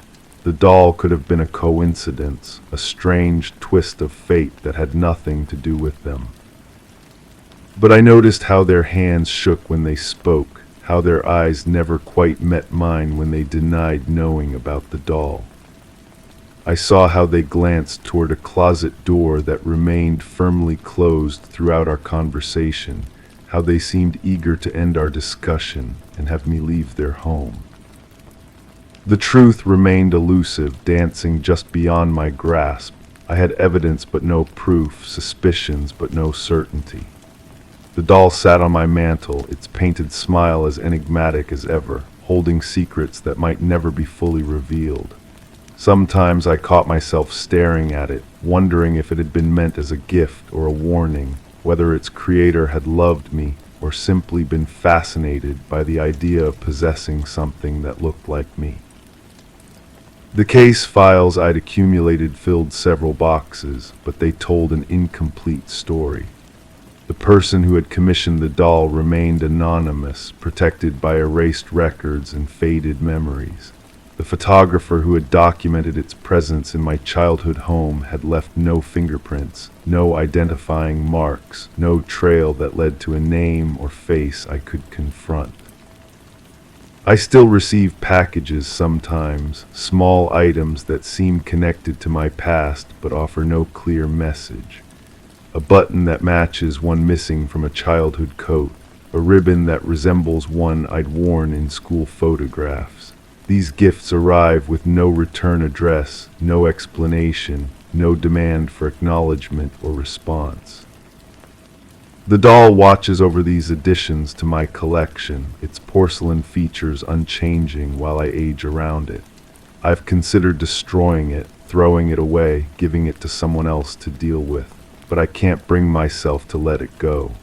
It's the only tangible connection I have to someone who knew me before I knew myself, who cared enough to create a permanent record of who I was during those innocent years. Perhaps that's the most disturbing realization of all, that somewhere out there, someone continues to remember me as I was, frozen in porcelain and cloth, preserved in photographs taken without permission or awareness. They're still out there, still watching, still collecting pieces of a puzzle I may never fully understand. The doll matched my baby photos, but it also matched something darker, something I'm not sure I want to fully comprehend. The investigation continues, driven by questions that have no comfortable answers, by a need to understand that may be stronger than my desire for peace of mind. Story 10. As she stepped onto the wooden plank, a subtle shift beneath her foot caught her attention. Intrigued, she knelt down, her fingers tracing the edges of the loose board. The floor seemed to be whispering secrets, beckoning her to uncover its hidden truths. With gentle precision, she lifted the boards, unveiling a dark, mysterious space beneath the house. In the dim light, she saw a mattress, a chair, and in the shadowy corner, a tattered notebook filled with pages bearing her name repeated endlessly as if in a haunting chant. Detective Morgan Reed stood silently behind Sarah Coleman, observing the mix of fear and curiosity in her gaze as she peered into the abyss beneath her newfound sanctuary. The dread in Sarah's eyes transcended mere surprise. It was a violation of her safety, an intrusion of malevolence into what was meant to be a fresh start. "Do not disturb anything further." Detective Reed's voice was a calm anchor in the eerie stillness. With a click, the flashlight pierced the darkness, revealing walls adorned with surveillance photos capturing Sarah's every move, walking to her car, entering buildings, conversing with friends. A shrine of obsession hidden beneath her very feet. Sarah had purchased the quaint cottage from the estate of Walter Green, an elderly recluse who had passed away with no known kin. The property had sat abandoned for months, its listing painting a picture of charm and minor renovations. Nothing about the hidden chamber had been mentioned during inspections or the sale. "I never met him, the previous owner." Sarah's voice was barely a whisper. "The neighbors said he kept to himself. I thought that basement entrance had been sealed off long ago. That's what the inspection report indicated." The arrival of crime scene investigators brought a flurry of activity as they documented every detail, extracting the mattress, chair, and notebook from the clandestine space. Forensic analysis revealed Walter Green's fingerprints scattered throughout, a testament to his clandestine presence. What troubled the investigators most was the timeline they uncovered. Walter had been watching Sarah for years, blending into her world unnoticed. The level of fixation suggests a dangerous escalation, the department psychologist remarked during a briefing. He had moved beyond mere infatuation to meticulous planning. The hidden chamber was a prelude to something more sinister. Detective Reed's inquiry took a chilling turn when she spoke with Walter's former co-worker, a man who seemed uneasy, his hands fidgeting nervously. Walter mentioned her sometimes, he confessed. Said she reminded him of someone. "I thought it was harmless infatuation, not." Reed pressed further, delving into Walter's locker at work, where a mysterious key led them to a storage unit registered in his name. The metallic door creaked open, revealing a replica of Sarah's former life furniture, decor, even a mannequin mirroring her appearance. The calendar marked a date ominously, hinting at a sinister plan destined to unfold. It came to light that Walter had a history of obsession stemming from his youth, tied to a delusion of love known as erotomania. Released from institutional care, he had lived a quiet life until Sarah unwittingly triggered his dormant fixation. The realization sent shivers down the spines of all involved. At the police station, Reed laid out the evidence, painting a portrait of a man consumed by a twisted belief in a destined union with Sarah. In his mind, their connection was sacred, she explained. He believed they were meant to be together. The question lingered, what if their paths had crossed before, igniting the spark of his obsession? But no such encounter could be found.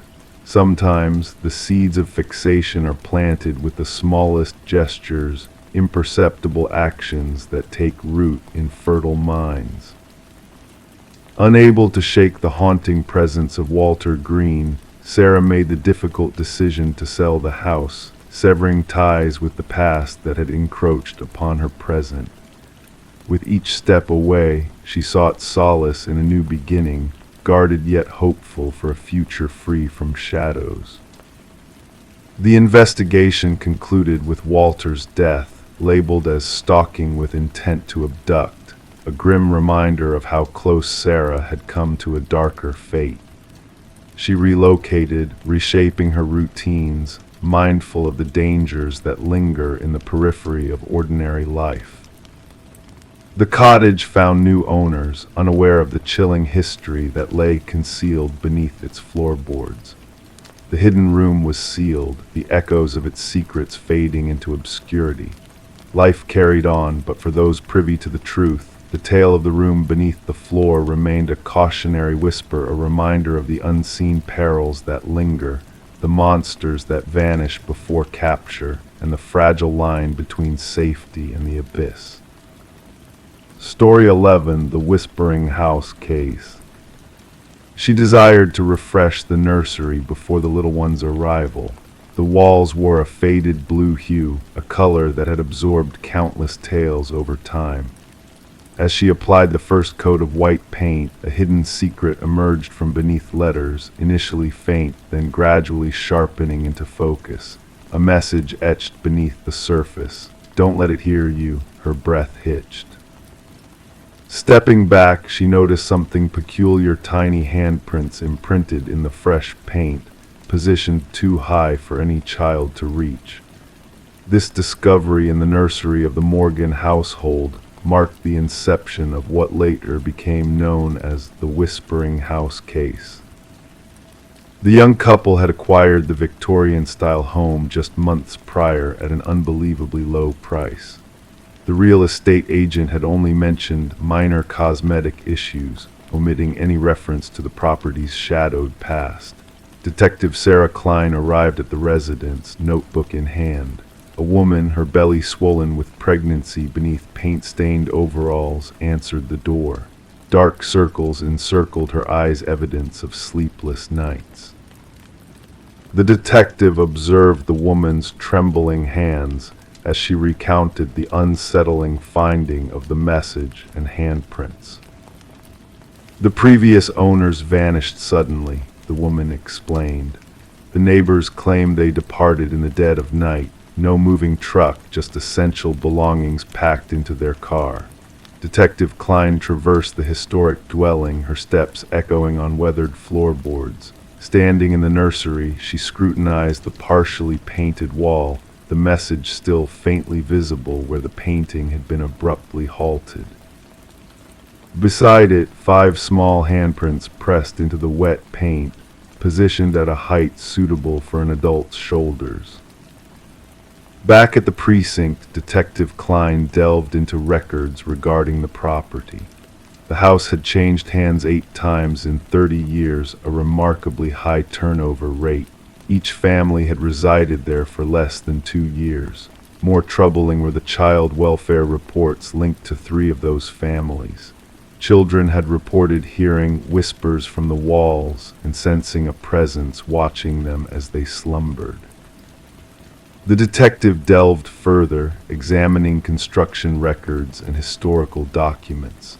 The house had once belonged to Alina Blackwood, a wealthy widow without children of her own who had operated a small orphanage on the premises during the early industrial era.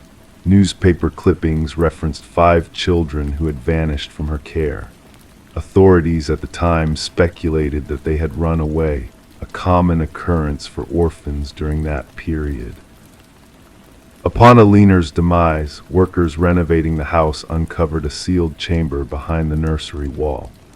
Inside, they found children's belongings, tiny shoes, toys, and clothing, but no remains. The case went cold, relegated to dusty archives. Detective Klein interviewed former residents, piecing together a disconcerting pattern. Each family with children had reported strange incidents: toys rearranged overnight, childish laughter resonating through empty hallways, and crayon drawings appearing on walls.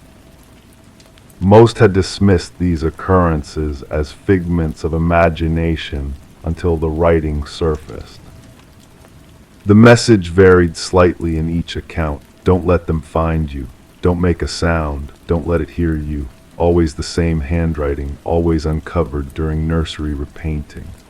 A forensic linguist analyzed photographs of the writing and concluded it matched samples from Alina Blackwood's journals. More chilling were the handprints uniform in size and placement over decades, despite different children inhabiting the house. The investigation took a grim turn when the detective persuaded the current owners to permit ground-penetrating radar in the basement. The technician identified anomalies in the readings, 5 distinct shapes beneath the concrete floor, each roughly child-sized. Workers broke through the concrete, unveiling a ghastly revelation. 5 small sets of remains arranged in a circle. Forensic analysis indicated that the children had perished during Alina's ownership of the house. Each child still wore a pendant engraved with their name, the 5 orphans who had supposedly fled. The detective ordered luminol to be sprayed throughout the nursery. In the darkness, handprints glowed on every wall, beneath layers of paint, invisible to the naked eye. Countless handprints at varying heights, as if the children had attempted to escape. Alina's journals, retrieved from county archives, unveiled her twisted belief. She was convinced that orphaned children possessed a unique spiritual energy. By confining them in the hidden room, she believed she could tap into their life force to prolong her own existence. The case concluded with the proper burial of the 5 victims. Their names were finally recorded not as runaways but as victims of murder.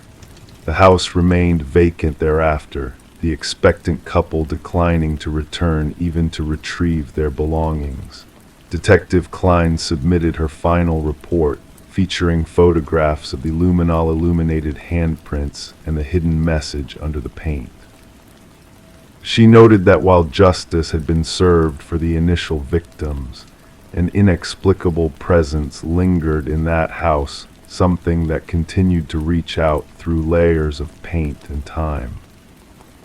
The nursery walls were dismantled during the cleanup, yet workers reported hearing children's whispers emanating from the debris. None were willing to return after their shift concluded. The house was eventually condemned, becoming another cold case file in a forgotten cabinet, a tangible sign of closure, yet spiritual queries that would forever remain unanswered. The detective retained a photograph from the case, 5 glowing handprints in the darkness, a haunting reminder that some crimes leave imprints that no amount of fresh paint can conceal. Story 12. It arrived in the mail, wrapped in a plain envelope with no return address. A single brass key worn with time. The homeowner didn't recognize it, but something about it felt familiar. When she slid it into every lock she owned, nothing turned. It wasn't hers. But when she placed it on the coffee table, the old grandfather clock in the hallway let out a single, hollow chime despite having been broken for years. Sarah Miller reported the strange occurrence to authorities after finding the mysterious key. What seemed like an odd mishap soon unraveled into one of the most disturbing criminal investigations the quiet suburban neighborhood had ever witnessed. The responding officer initially dismissed her concerns. A key in the mail, perhaps a mistake, he suggested, but Sarah insisted something felt wrong. The officer reluctantly took the key as evidence, mostly to appease her, placing it in a small evidence bag that would later become central to a sprawling investigation. Detective Robert Harmon received the case file during the morning briefing. A veteran investigator with the Special Victims Unit, he had developed an intuition for cases that would evolve beyond their seemingly innocuous beginnings. The brass key sat on his desk, unremarkable yet somehow unsettling. Background checks revealed Sarah had no criminal history. A retired high school English teacher, widowed with 2 adult children living across the country. Nothing suspicious in her financial records, phone logs, or social media. She appeared to be exactly what she claimed, an innocent recipient of something strange. The forensic team found no fingerprints on the key besides Sarah's. The envelope yielded nothing except a generic postmark from the regional distribution center. No DNA, no trace evidence. The key itself was a standard Schlage, available at any hardware store, though well-worn and at least several years old. The breakthrough came unexpectedly when Detective Harmon decided to run the key's unique bidding pattern through the department database. A cold case from 7 years prior had documented an identical key pattern belonging to a storage unit where investigators had found blood-stained carpet, cutting tools, and photographs of unidentified women. The original investigation had stalled without sufficient evidence to identify a suspect. Harmon pulled the dusty case files. The detective who had worked the case had since retired. The storage unit had been rented under a false identity, paid in cash. Surveillance footage had long been overwritten. The evidence collected had yielded partial DNA samples, but no matches in any criminal database. The photographs recovered from the storage unit showed 5 different women, all appearing unconscious. Only 3 had been identified during the original investigation, all reported missing, but never found.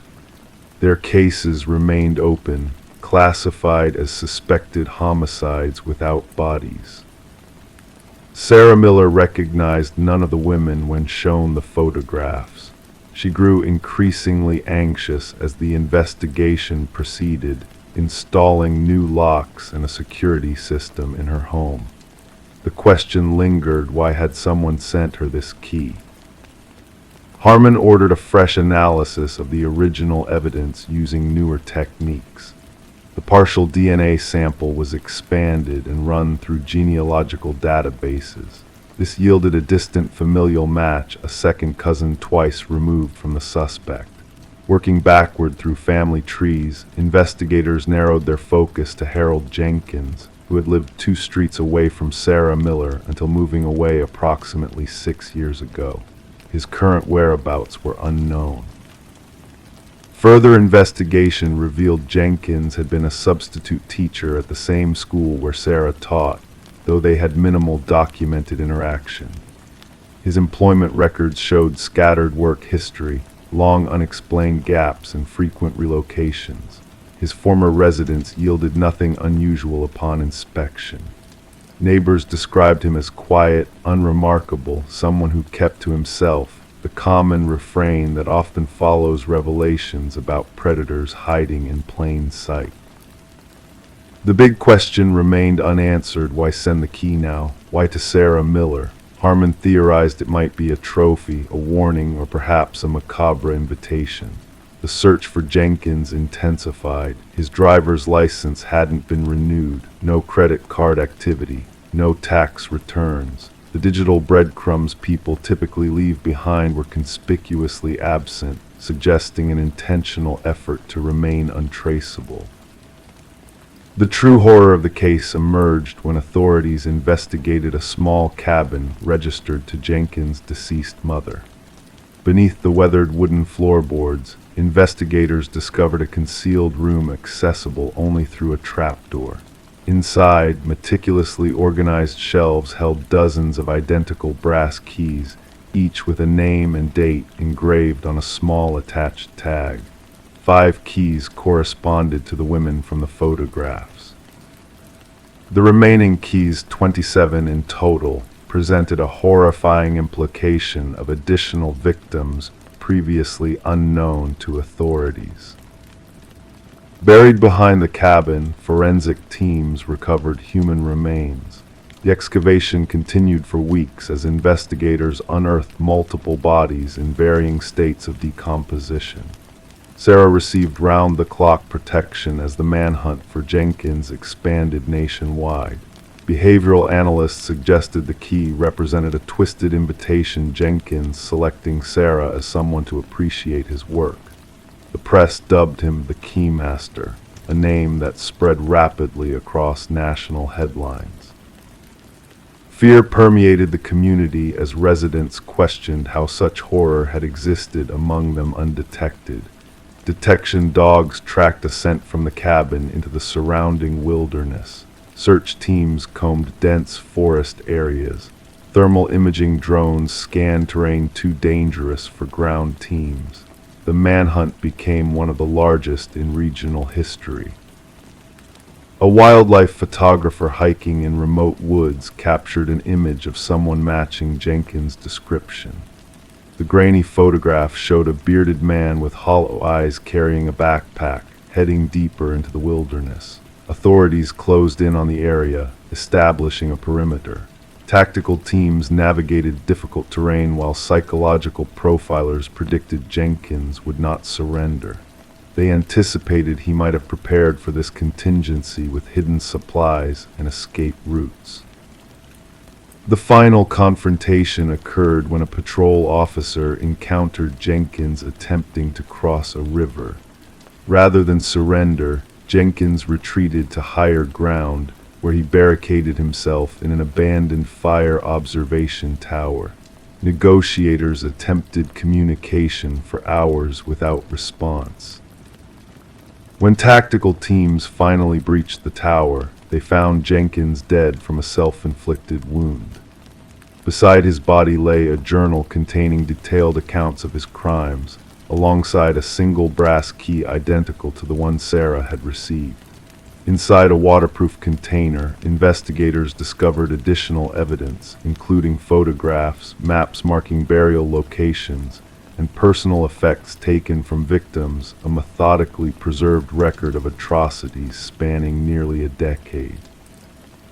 The journal's final entry addressed Sarah directly.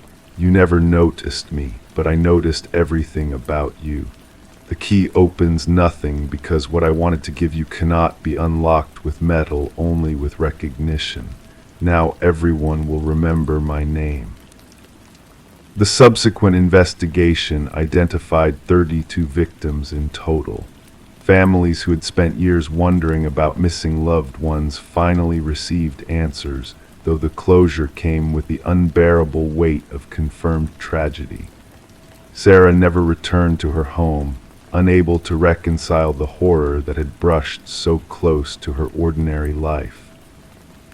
The grandfather clock that had mysteriously chimed was examined and found to contain a small wireless receiver Jenkins had been watching, waiting for the moment she received his gift. The case remains one of the most disturbing examples of predatory behavior hiding beneath a veneer of normalcy. Psychological researchers continue studying Jenkins' writings, seeking insights to identify similar offenders before they act. And somewhere in an evidence locker, a collection of brass keys sits in silent testimony to lives cut short, each key opening nothing, yet unlocking a devastating truth about the darkness that sometimes hides behind unremarkable facades. Story 13. In the hushed stillness of an abandoned house, a phone sat on the kitchen counter, its screen softly aglow in the darkness. Detective Morgan Reed, haunted by the enigmatic call that had pierced the silence, replayed the recording over and over, each whisper echoing through the empty rooms. The house, once belonging to the Sullivan family, now stood as a relic of the past, untouched by life for years. Yet the phone's call had shattered the tranquility, a voice from beyond reaching out in desperation before falling into silence once more. As Morgan delved deeper into the mystery, she uncovered the chilling truth behind the call. The phone, registered to Catherine Sullivan, had made contact from beyond the grave, its static-laden message a plea for help that transcended time and space. Struggling to make sense of the inexplicable, Morgan and her partner, Detective Walsh, traced the call back to its origins, only to find a tangled web of deceit and darkness lurking beneath the surface. The whispers of the past intertwined with the present, blurring the lines between reality and the supernatural. With each revelation, the pieces of the puzzle fell into place, painting a portrait of fear, manipulation, and ultimately tragedy. Catherine's journal, a silent witness to her torment, spoke volumes of the horrors she had endured at the hands of a man she once trusted. Mark Jennings, the man at the center of it all, stood exposed in the harsh light of truth, his carefully constructed facade crumbling under the weight of his crimes. The walls of the abandoned house whispered echoes of his deceit, a chilling reminder of the darkness that lurked within.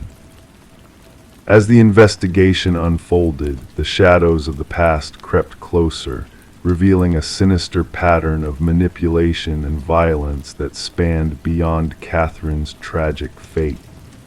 Mark's twisted games had claimed more than one victim, leaving a trail of broken lives in his wake. But justice, relentless in its pursuit, finally caught up to the man who thought himself untouchable. Mark's reign of terror came to an end as the truth emerged, his malevolent schemes unraveling in the face of overwhelming evidence. In the quiet aftermath of the storm, as the echoes of Catherine's voice faded into the night, a sense of closure settled over the abandoned house.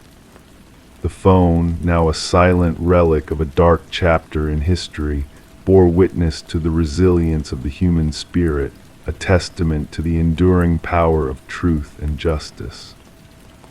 And so, as the stars twinkled overhead and the world drifted into slumber, the story of Catherine Sullivan lived on, a whispered reminder that even in the darkest of nights, hope and justice would always find a way to prevail. Story 14. The tale began innocently enough for Michael and Sarah Klein, who embarked on a journey they never could have foreseen when they acquired the Victorian-era house. The peeling wallpaper in the master bedroom seemed like a minor inconvenience at first, just a cosmetic flaw to address in due time. But as they delicately peeled away the layers, a mysterious narrative unfurled before their eyes. Beneath the surface, hidden from view, was a revelation that sent shivers down their spines. Scrawled in dark ink, repeated endlessly, was a name that echoed through the ages, Alina Winters. The name danced across the wall in a frenzy of uneven script, as if pleading to be heard, to be remembered. Intrigued and unsettled, Michael and Sarah delved deeper into the enigma that had unexpectedly woven itself into the fabric of their new home. Their search led them down a winding path of discovery, each layer peeled back, revealing more questions than answers. The name Alina Winters proved elusive, a ghostly presence that refused to be forgotten. Online searches yielded a single result, a missing persons case from decades past, a haunting echo of a life abruptly cut short. The woman they had known as Margaret Cavendish, the previous owner with silver-streaked dark hair, bore an uncanny resemblance to the missing Alina Winters. A resemblance that stirred a sense of unease, a foreboding shadow cast over their once charming abode. As the mystery deepened, Michael and Sarah found themselves ensnared in a web of intrigue that stretched back in time, connecting them to a tragedy long buried and forgotten. The walls of their home bore witness to secrets long kept hidden, to a tale of loss and betrayal that demanded to be unraveled. Their nights became consumed with research and speculation, their days filled with whispered conversations and shared glances laden with unspoken questions. The renovation of their home took a backseat to the unraveling of a mystery that seemed to have chosen them as its reluctant custodians. The discovery of a hidden space beneath the bedroom floorboards only added to the sense of unease that permeated their once idyllic home. A trove of identification cards bearing different names, all with the same haunting visage of Alina Winters, sent chills down their spines. But it was the revelation of a dark truth buried within the walls that shook them to their core. The handwriting on the wall, the frantic repetitions of a name, led them down a path of darkness and despair that culminated in a revelation that defied belief. The truth, when it finally emerged, was more chilling than they could have imagined. The name on the wall, the elusive Eleanor Winters, was not who she seemed. She was a figment of a fractured mind, a creation of a woman named Rebecca Eldridge who had lost herself in a labyrinth of identities. Rebecca's descent into madness, her desperate attempt to cling to reality through the persona of Eleanor, had led to a tragedy that spanned decades. The walls of their home bore witness to her fractured psyche, to a tale of obsession and loss that had consumed her entirely. As the investigation unfolded, as forensic teams combed through their home and garden in search of answers, Michael and Sarah found themselves drawn into a narrative they could never have anticipated. The house they had hoped would be their sanctuary had become a stage for a drama they could scarcely comprehend. And in the end, justice was served, but at a cost too steep to bear. The remains of Eleanor Winters were unearthed from beneath the garden, a grim reminder of a life cut short by the hand of madness. For Michael and Sarah, the house became a relic of a past they could never fully escape, a reminder of a darkness that lurked beneath the surface of their seemingly tranquil existence.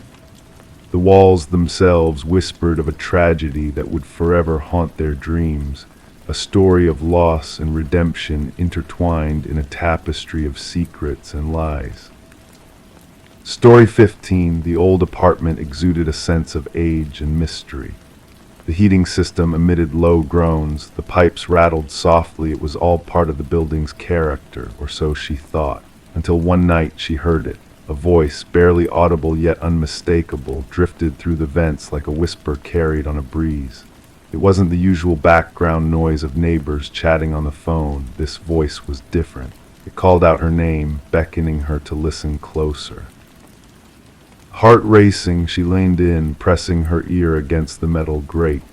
A sudden chill brushed past her cheek, followed by a soft, almost playful voice declaring, "I know you can hear me." Detective Morgan Shaw stood in the center of the empty apartment, a still figure amidst the bustling forensics team. Cameras flashed, capturing every detail of the scene. The missing woman, Eleanor Reeves, had been absent for a week before her absence was noticed by the building manager. What they uncovered within the ventilation system was beyond comprehension. She reported hearing voices through the vents, Officer Patel recited from his notes. The building management dismissed her claims, attributing them to the aging heating system. Shaw knelt by the vent, observing the deep scratch marks around its edges. These marks weren't made by tools, she whispered to herself. The frantic gouges in the metal suggested a desperate attempt from within to pry the cover off. Eleanor had been a beloved kindergarten teacher, known for her warm smile and thriving houseplants. Concerns grew as her students crafted cards for her, unaware of her absence. Her sister, the one who reported her missing, revealed that Eleanor had been increasingly paranoid in the weeks leading up to her disappearance. She believed someone was watching her, speaking to her through the very vents of her apartment. Examining the apartment anew, Shaw noticed subtle details: a perfectly made bed, an unwashed coffee mug, a chair strategically placed under the vent as if someone had been eavesdropping. The forensic analysis yielded unexpected findings. Fibers matching Eleanor's favorite cardigan caught in the vent, a foreign fingerprint inside the vent cover, and disturbing audio recordings from Eleanor's phone. The background check on the apartment building uncovered a dark history.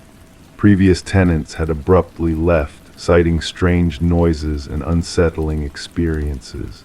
The superintendent, Harold Weber, maintained a facade of nonchalance, attributing the incidents to common building quirks. However, his demeanor shifted when questioned about apartment 4B's former occupants.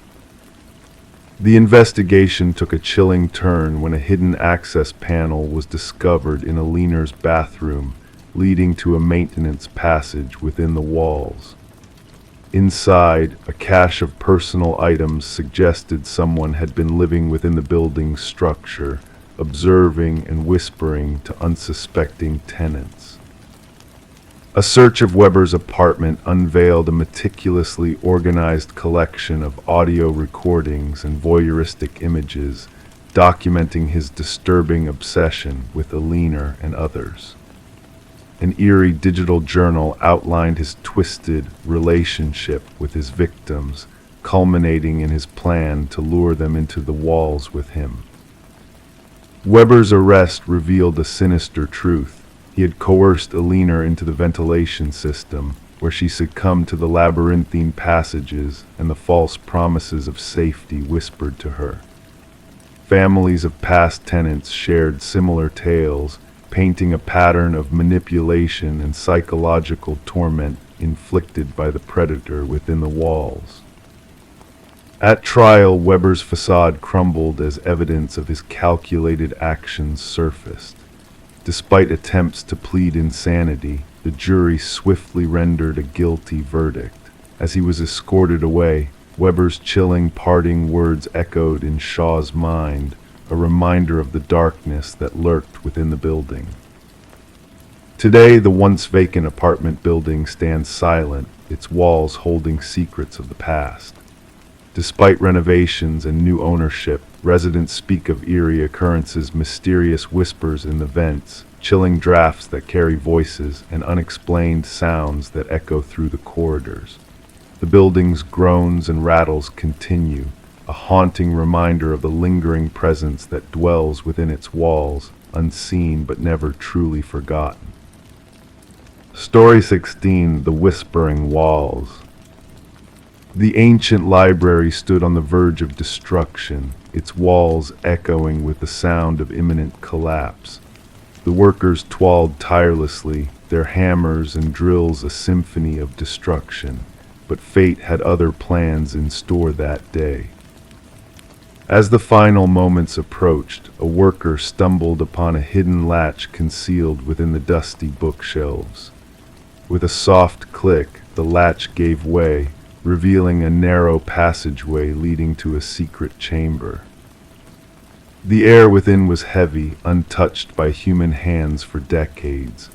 No furniture adorned the room, save for a solitary chair at its center, firmly bolted to the floor, and etched repeatedly upon the walls in a haunting refrain, the words whispered, "I am still here."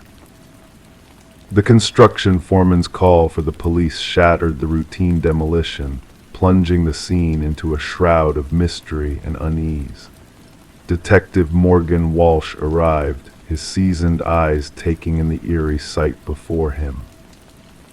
Standing in the doorway, his flashlight pierced the darkness, casting a stark light upon the chilling message that adorned the walls.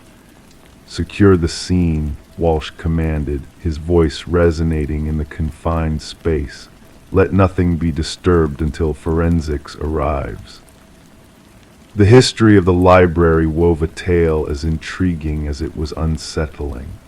Once owned by the prestigious Harrington family, the building had been bestowed upon the public following the unexplained disappearance of their daughter, Rebecca. Vanished without a trace, her absence lingered like a ghost in the community's memory. The forensic team meticulously combed through the hidden chamber, uncovering fragments of hair and fibers embedded in the chair. Traces of blood and skin cells clung to the scratches on the walls, revealing a grim narrative of struggle and captivity. Walsh delved into the dark waters of the Harrington family's past, a nagging suspicion tugging at his mind. The timing of the library's donation, mere weeks after Rebecca's disappearance, seemed more than mere coincidence. It hinted at a sinister connection. Further inquiry unveiled a disturbing revelation. The contractor who installed the secret chamber had close ties to Maxwell Harrington, Rebecca's uncle and the family patriarch. Financial records hinted at clandestine dealings, shrouded in secrecy and deceit. Former library staff shared tales of Maxwell's solitary vigils in the untouched section of the building, his presence a silent specter haunting the shelves and corridors. The pieces of the puzzle began to align, painting a portrait of obsession and tragedy. When the DNA evidence confirmed the chilling truth that Rebecca had been imprisoned behind the walls, her life extinguished by a family member, the investigation took a somber turn. Maxwell's study yielded a damning journal, its pages a testament to his descent into madness and malevolence. Confronted with the evidence, Maxwell's facade crumbled, revealing the darkness that lurked within. She knew too much, he confessed, his voice hollow and devoid of remorse. The truth spilled forth, a river of guilt and horror that could never be undone. Beneath the floor of the hidden chamber, Rebecca's remains lay in silent repose, a testament to a life snuffed out too soon. The courtroom echoed with the weight of justice as Maxwell faced his reckoning, his fate sealed by his own hand. The Harrington family, shadows of their former selves, bore witness to the final chapter of a tragedy long buried. Rebecca's recovered bracelet, a glimmer of her lost presence, served as a poignant reminder of a life stolen and a soul set free. The library, once slated for destruction, now stood as a monument to a lost innocence and a silenced voice. Flowers adorned its entrance, a tribute to a life extinguished but never forgotten. And in the whispers of the walls, Rebecca's spirit lingered, a guardian of secrets and a beacon of justice in the darkness. Story 17: The Enigmatic Intruder. The aged apartment held its idiosyncrasies, groaning pipes, creaking floorboards. Yet the new tenant sensed a disquieting abnormality in the sounds she heard. The footsteps were too methodical, too precise. They emanated from above, deliberate and unhurried. Curiously, she dwelled on the topmost floor. One night, emboldened by a surge of courage, she tapped the ceiling with a broomstick. The sound abruptly ceased. A profound silence enveloped the space. Then a solitary knock reverberated from within the ceiling itself. Sarah Coleman chose to keep the peculiar knocking episode to herself. She rationalized it away as the building settling, or perhaps a small creature seeking refuge in the attic. Despite the nightly persistence of the footsteps, she adapted, raising the volume of her television, donning headphones to muffle the rhythmic footfalls traversing her ceiling in the dark. Detective Morris was first apprised of the apartment's mystery when a maintenance worker stumbled upon a concealed crawl space during routine repairs. While rectifying a water leak outside Sarah's dwelling, the worker removed a section of drywall. Behind it, he stumbled upon a narrow passage that defied the building's architectural plans. Illuminated by his flashlight, the passage revealed an improvised living space, scattered food wrappers, empty water bottles, a soiled blanket, and a weathered notebook. The building superintendent promptly summoned the police. Detective Morris, accompanied by his colleague Detective Rivera, encountered the visibly shaken maintenance worker. "Someone has been residing within the walls," he repeated, his voice laden with dread. "Someone has been observing." The notebook harbored meticulous observations of Sarah Coleman, her daily routine, her visitors, her dining choices, her entertainment preferences. The handwriting, initially orderly, unraveled into chaos towards the final pages, with enigmatic symbols adorning the margins. The The subject no longer acknowledges my signals, the last entry read. She has chosen to disregard me. No one disregards me. Forensic teams meticulously comb the crawl space, unearthing fingerprints untraceable in any database. They unveiled an intricate network of passages integrated into the building's walls and ceilings, some dating back decades according to structural analysis. While the passages linked to 5 diverse apartments, they culminated in discrete observation points, minuscule apertures disguised as fixtures or minor imperfections within only one residence, Sarah Coleman's. Interrogations with current tenants yielded no unusual occurrences beyond the customary sounds of apartment life.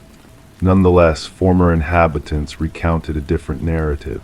3 prior occupants of Sarah's apartment recounted sensations of being surveilled or hearing inexplicable movements.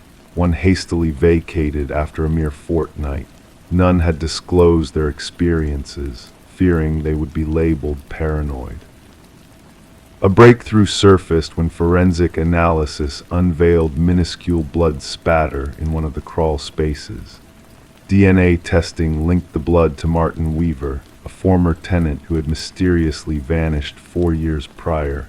Despite his family filing a missing persons report, the case had grown cold. Martin had resided directly beneath Sarah's abode. Detective Morris revisited Martin's disappearance. According to neighbors, Martin had raised complaints about noises emanating from above his apartment. He had confronted the tenant residing overhead at the time, a reserved individual named Edward who kept to himself. Shortly thereafter, Martin vanished, and Edward absconded the following month, leaving no forwarding address. A review of Edward's rental history unveiled a pattern. He had inhabited 6 distinct apartment buildings over 2 decades. In each instance, he had sought top-floor units, forged minimal social connections, and eventually vanished without a trace. A resident from his 3rd abode recollected him as intense, recalling his frequent lamentations about yearning for silence. Property records divulged that Edward had procured remote rural land. Upon reaching the location, investigators unearthed a cabin adorned with photographs and notes. Images of tenants from varied apartment complexes, including Sarah Coleman and Martin Weaver, adorned the walls. Charts mapping out ventilation systems and structural vulnerabilities littered the space. Meticulous journals chronicled observations of the subjects and maintaining the environment. At the cabin's epicenter stood a corkboard embellished with newspaper clippings, missing persons reports, 6 in total. All were former residents of buildings Edward had occupied. Deep gouges marred the floor beneath the board, suggestive of a heavy object being dragged repeatedly. Behind the cabin, cadaver dogs led investigators to a freshly disturbed patch of soil. Excavation revealed human remains, and then another burial site, and another. As forensic anthropologists commenced the arduous process of identifying the victims, Detective Morris revisited Sarah's apartment complex. Though the crawl spaces had been sealed off, residents still reported intermittent noises. During the installation of a new security system, maintenance workers encountered an object nestled in a corner where the ceiling met the wall, a recent notebook, mirroring the original. The initial page bore a solitary line: "They discovered my former lair, but not my current one." The script mirrored that of the former notebook. The ultimate page showcased a rudimentary sketch of Sarah's apartment layout, highlighting a new passage in crimson, and a date for that very night. Officers hastened to evacuate Sarah, only to find her dwelling deserted. Her phone lay abandoned on the kitchen counter. The television played silently. The shower ran unattended. Within the bathroom, a message materialized on the fogged mirror, etched by a finger: "Look up." The ceiling panel above the shower had been dislodged. The manhunt for Edward endures. Investigators have identified him as Edward Mercer, a former construction worker specializing in renovations. His expertise in building structures facilitated the creation of concealed observation posts and passageways. Thermal imaging scans of Sarah's edifice revealed no indication of ongoing habitation within the walls. Sarah Coleman remains absent, her case interwoven with analogous disappearances spanning several states. Authorities have issued alerts to apartment managers regarding unsanctioned alterations in concealed spaces. The image that haunts Detective Morris most isn't the graves or the journals or even the photographs of unwitting tenants. It's the image of Sarah, night after night, listening to those footsteps above her in an apartment bereft of an upstairs neighbor. The footsteps that ceased when she tapped, and then responded. Occasionally, during nocturnal solitude in his abode, Detective Morris finds himself gazing upwards at his ceiling, listening, waiting, pondering who else may be listening too. Story 18, The Unseen Observer. She never fancied venturing up there, but the storm's wrath and the ensuing leak in the roof left her no choice. The attic loomed above, a repository of forgotten relics cloaked in dust and cobwebs. Amidst the shadows, nestled in the farthest nook, sat an ancient dollhouse. Its eerie, intricate details were unsettling, with miniature furniture meticulously arranged.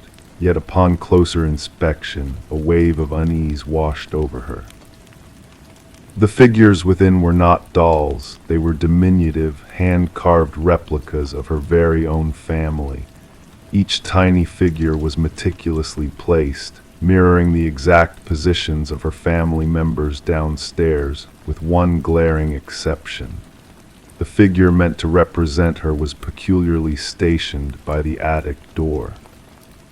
Rebecca Morgan tentatively traced her finger along the dollhouse roof, feeling the grooves where the tiny wooden figure stood. A shiver ran down her spine, unrelated to the chilly draft whispering through the rafters. The presence of the dollhouse was inexplicable. This wasn't her childhood abode, but a rental property the family had only recently inhabited. The unsettling discovery prompted Rebecca to urgently contact law enforcement. Officers arrived at the suburban residence to find a distraught family, reluctant to venture back upstairs. Detective Sarah Harmon, the lead investigator, initially brushed off their concerns as a hoax or perhaps mere paranoia stemming from adjusting to a new dwelling. The level of detail was what struck me, Detective Harmon later recounted. Each miniature figurine captured a distinct trait of every family member: the father's receding hairline, the son's hoodie, even the mother's tiny birthmark. The investigation took a chilling turn when forensic teams uncovered fingerprints on the dollhouse that did not match those of any family member. Even more unsettling were microscopic cameras embedded in the eyes of each miniature figure, all linked to a sophisticated surveillance system concealed beneath the dollhouse. Upon scrutinizing the Morgan family's movements in the days prior, a disturbing pattern emerged. The positions of the figures in the dollhouse didn't merely align with their recent seating arrangements, but replicated exact poses from different days, implying someone had been clandestinely observing them long enough to learn their routines. We soon realized this wasn't a simple case of stalking, elucidated Detective Harmon. The perpetrator exhibited an obsession seldom seen in criminal psychology.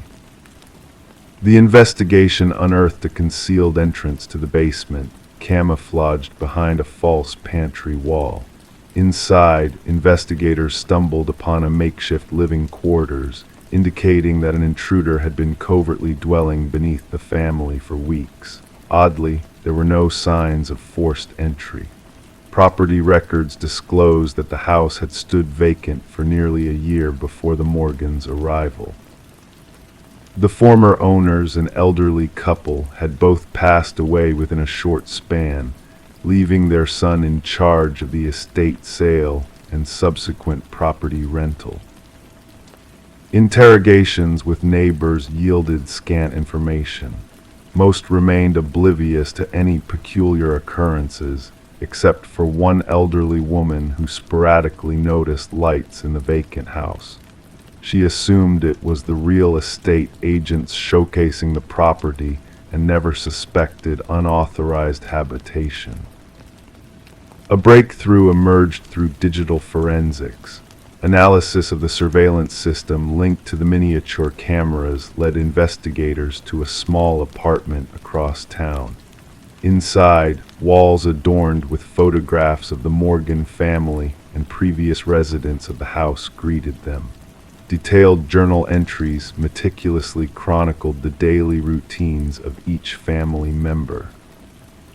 However, the most disconcerting find was a workshop filled with numerous partially completed dollhouses, each representing a different local residence. The apartment belonged to Martin Wells, the son of the former homeowners. Financial records unveiled mounting debt following his parents' demise. Rather than selling the house outright, he opted to sustain himself by creating a concealed living space, all while collecting rent from unsuspecting tenants. The dollhouse served as his command center, elucidated the forensic psychologist engaged in the case. Each miniature figure symbolized someone he surveilled. Rebecca's figure by the attic door wasn't a threat, it was his acknowledgement of her discovery of his surveillance network. During interrogation, Wells maintained an eerie composure as he elucidated his motives. They were living in my house, slumbering in my parents' chamber. I needed assurance they treated it with reverence. When questioned about the positioned figures, he simply stated, I wanted them to realize I was forever watching. Psychological evaluations unveiled a convoluted case of possessive delusion. Unable to cope with the loss of his childhood home, Wells contrived an elaborate system to retain dominion over it. The dollhouse evolved into his means of asserting possession over both the property and its inhabitants. The Morgan family never set foot in the house again. Rebecca later confided that the most haunting moment wasn't discovering the dollhouse, but comprehending its implications. Someone had been surveilling us all along, dissecting our lives, reducing us to mere playthings. The true horror wasn't the dollhouse itself, it was realizing that in his mind, we were mere pawns to be manipulated and watched. Wells faced multiple charges including stalking, invasion of privacy, illegal surveillance, and breaking and entering. The case spurred a reassessment of real estate disclosure regulations concerning deaths on properties and agents' accountability to ensure homes are appropriately vacated before new occupants move in. During sentencing, the judge denounced the egregious violation the Morgan family had endured. You didn't just invade their living space, you violated their sense of security and independence. You scrutinized their most intimate moments and recreated them for your own amusement. What perplexes criminologists about this case is how long Wells might have persisted unnoticed had Rebecca not stumbled upon the dollhouse. Analysis of his journals indicated that he had surreptitiously resided within various homes for nearly 2 years, crafting dollhouses for each family under surveillance. The Morgan family eventually settled in a new locale, but Rebecca admitted in her victim impact statement that she still habitually checks closets and hidden spaces. She purged their new residence of all dollhouses and miniatures. Some days I can't shake the feeling of being observed, she confessed. I wonder if somewhere, someone is manipulating a miniature version of me in a dollhouse I have yet to discover. Story 19. Once upon a time, in a town shrouded in whispers and secrets, there stood a mysterious house at the edge of the woods. It lingered there, forgotten and forsaken, its darkened windows staring out into the unknown, its weary porch bearing the weight of countless years gone by. No one in the town spoke of it, no one claimed ownership, and the origins of its construction faded into the mists of memory. One fateful day, a group of hikers unknowingly trespassed into the realm of the enigmatic house.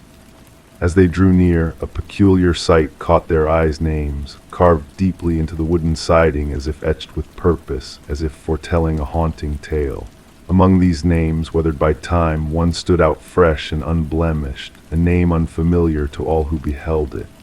A name that sent shivers down their spines, a name that seemed to whisper secrets of the past. The night descended like a heavy curtain as the call came in, a mere trespassing report to the ears of the dispatch. Mason Wright, the lead hiker, trembled as he recounted the discovery of his own name etched into the walls of the abandoned house. What began as a routine investigation for the responding officers soon spiraled into a labyrinth of the inexplicable. In the depths of the forest, Detective Sarah Keller arrived, her flashlight slicing through the darkness to reveal the haunting sight before her. The names of 27 souls adorned the walls, a macabre memorial to those who had vanished into the woods. Each name told a story of loss, of mystery, of lives interrupted in the midst of nature's embrace. And at the bottom, freshly carved, stood the name of Mason Wright, a man bewildered by his inexplicable connection to the house of forgotten names. As the investigation unfolded, a chilling truth emerged: each name on the wall belonged to a soul reported missing over the span of 4 decades, lost to the wilderness without a trace. Some cases lingered in the cold grip of uncertainty, while others remained open wounds in the hearts of loved ones left behind. The common thread that bound them all together was the solitude in which they had ventured into the woods, never to return. Forensic experts delved into the carvings, scrutinizing the depths, the styles, the aging imprints left behind. The oldest name, that of Rebecca Hansen, harkened back 37 years to a tale of a young woman swallowed by the forest's embrace, her fate sealed by the cruel hands of fate. Every piece of evidence, every detail uncovered, painted a portrait of a sinister force lurking in the shadows, preying on the unsuspecting wanderers of the woods. Mason's innocence remained steadfast under the harsh light of scrutiny, his companions subjected to the piercing gaze of suspicion. Emily Chen, the photographer, bore witness to a spectral figure haunting the edges of her photographs, a phantom presence that eluded their memories of the hike. The house, though seemingly abandoned, held secrets within its walls, a macabre collection of personal effects belonging to the lost souls whose names adorned its exterior. Amidst the chaos and mounting dread, Mason's world began to unravel, besieged by phantom whispers, ghostly footprints, and unseen watchers in the night. The specter of Victor Blackwood, the reclusive hunter of the past, loomed large over the unfolding tragedy, his legacy a dark stain on the fabric of reality. As the hunt for Blackwood intensified, the forest whispered of ancient secrets, of hidden truths waiting to be unearthed. The journal found within the hunting blind spoke of a twisted obsession, a descent into madness fueled by a hunger for the hunt, for the capture of human prey. The man behind the names, the shadows, remained elusive, a phantom of the woods, a nightmare made flesh. And then, as the net closed in, as the trap was set, as hope flickered like a dying ember, the unthinkable happened. Mason vanished into the night, leaving behind a cryptic message etched into the walls of his room, a chilling prophecy of the hunter becoming the hunted. The forest held its breath, the house stood silent and watchful, and the names on the wall whispered their tales of sorrow and fear to those who dared to listen. The search continued, the mystery deepened, and the legend of the house at the edge of the woods grew, casting a shadow over the hearts of all who passed by. In the stillness of the night, where the wind carries echoes of forgotten voices, the house remains a sentinel of the past, a guardian of secrets untold. And as the moonlight bathes the worn walls in its silvery glow, the names on the wall stand witness to a tale that will never be spoken, a tale that lingers in the depths of the forest, waiting to ensnare the unwary and the curious. The house at the edge of the woods keeps its vigil, its mysteries hidden in plain sight, its horrors veiled in shadows. And those who know of its existence, who feel its eerie presence in the quiet of the night, dare not speak its name, lest they too become a part of the haunting legacy of the forgotten souls lost to the woods. Story 20. The tale began as a mere oddity for the new residents, a quirk in the night with the crackling intercom system of the old house. A relic from bygone days, revamped but left to gather dust in the shadows of forgotten memories. One fateful night, the husband, driven by curiosity, pressed the button on the aged intercom. A whisper, like a ghostly echo, crackled through the speaker, sending shivers down his spine. "Why did you come back?" The words hung in the air, chilling in their mystery. Startled, he recoiled, hands trembling in the dimly lit hallway. His wife, a silent witness behind him, softly murmured, "I never said that." The grand Victorian manor stood solemn, embraced by ancient oak trees, its exterior weathered by time yet concealing a modernized interior. Daniel and Meredith Parker, drawn to its historical charm, had acquired the property at an unexpectedly reasonable cost, despite the unease of the real estate agent during the showing. The vintage intercom system, a feature connecting all corners of the house, had piqued the interest of the history-loving couple. Detective Sarah Reeves arrived at the property, the gravel crunching under the tires of her unmarked car. The call had been about a potential break-in, but a subtle undertone in the dispatcher's voice hinted at a deeper enigma. Daniel, his pallor evident even in the faint porch light, welcomed Detective Reeves into the house. It all began with the intercom, he recounted, leading her through the grand foyer. First, just static, then whispers, and finally full sentences.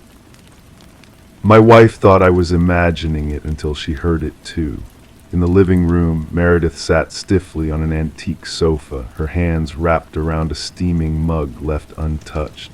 We discovered something hidden behind the wall, she stated abruptly. Daniel wanted to expand the kitchen pantry, and as he tore down the drywall, her voice faltered, eyes reflecting the weight of the revelation. Concealed behind the wall, swathed in deteriorating plastic, lay a small leather-bound journal. Detective Reeves, gloved hands delicately handling the fragile pages, uncovered the elegant yet frantic script of Alina, the previous owner. Her entries unveiled a growing paranoia about her husband Vincent's intentions to harm her. The last entry dates back 30 years, Daniel elucidated. After that, silence. The previous owners mentioned purchasing the house from an elderly man who relocated to a retirement community. Further investigation unveiled the truth behind the enigmatic couple, Vincent and Alina Blackwood, who once resided in the house. Property records indicated Vincent's swift sale of the house following Alina's alleged departure. No divorce records, no change of address, no trace of Alina's existence beyond the final journal entry. Detective Reeves mobilized a team to scrutinize every inch of the property. Ground-penetrating radar exposed anomalies beneath the garden shed's concrete foundation. As the investigators breached the aged concrete, the grim reality surfaced in the form of human remains. Forensic analysis confirmed the skeleton as that of a woman in her 40s, bearing signs of fatal head trauma. Among the remains, a gold wedding band bore a haunting inscription, "To Alina, my eternal love." The case against Vincent Blackwood progressed swiftly. Now residing in a care facility, elderly but lucid, he comprehended the gravity of the charges. Confronted with the evidence, his chillingly composed response sent a shiver through Detective Reeves. She wouldn't cease her ceaseless prattle, Vincent recounted, his voice unnervingly tranquil. Always babbling through that cursed intercom, monitoring me, interrogating me. I disconnected it, but she ingeniously rewired it, determined to reach me wherever I roamed in the house. His vacant gaze met theirs. I yearned for silence. In his confession, Vincent unveiled the elaborate facade he had crafted, portraying Alina as having abandoned him, even sending forged postcards from various locations to neighbors. For years he dwelt in the house, treading daily over the spot where his wife lay buried. The trial concluded swiftly, Vincent pleading guilty to the heinous crime. The presiding judge acknowledged the premeditated nature of the act and the decades of deceit that followed. Daniel and Meredith, unable to bear the weight of the house's dark past, eventually sold the property. Before bidding farewell, they held a solemn memorial for Alina in the restored garden. The subsequent owners removed the intercom system during renovations, the workers recounting whispers and static during its dismantling, attributing it to mere interference from their tools. Detective Reeves revisited the Blackwood case file before its archival. As she sealed the manila folder, she pondered how the house itself had transcended time to unveil its hidden truths. Justice had finally caught up with Vincent Blackwood, all thanks to Alina's relentless voice breaking through the veil of silence. Among the local law enforcement, the case became known as the house that answered back. Occasionally, Detective Reeves would pass by the property on her way home. She never halted, yet she would slow down, window cracked open, catching whispers carried on a gentle breeze. Story 21. In the quiet neighborhood where time seemed to stand still, there stood a house that had been vacant for years. Whispers among the neighbors spoke of a young woman who had mysteriously disappeared, leaving the house shrouded in an eerie silence. When the new tenants finally crossed the threshold, they were met with a chilling discovery: the bedroom door was locked from the inside. With a sense of trepidation, they managed to pry open the stubborn door, revealing a room frozen in time. The air inside was heavy with the weight of years gone by, thick with dust that danced in the dim light filtering through the curtains. Yet, amidst the stillness, something felt amiss. The bed was neatly made, untouched by time. The mirror gleamed, reflecting a room untouched by human hands for far too long. And there, upon the desk, stood a lone candle, its flame long extinguished, leaving behind a pool of wax like frozen tears. But the true mystery lay in the open notebook, its pages filled with the ink of a lost soul. Detective Morgan, a figure cloaked in shadows, traced his fingers over the words penned by Elise Winters, a young woman who had vanished without a trace 5 long years ago. Her handwriting, a testament to a meticulous mind, flowed across the pages with precision, until it reached a chilling crescendo, the final entry, etched with desperation and fear. "I know he's watching me tonight," the words whispered from the page. "If something happens, know that it wasn't random." As the detective delved deeper into the secrets locked within the room, the truth began to unravel like a thread pulled from the fabric of time. Elise, a paralegal entangled in the web of a prestigious law firm's deceit, had stumbled upon a truth that threatened to shatter the facade of power and privilege. Her pursuit of justice had led her down a dark path, marked by late nights and whispered conversations. Colleagues spoke of her dedication and her growing unease, a shadow creeping over her bright spirit in the days leading up to her disappearance. The room, a silent witness to her final moments, held clues that whispered of a struggle unseen. A candle, a warped desk, a hidden compartment, all pieces of a puzzle waiting to be solved.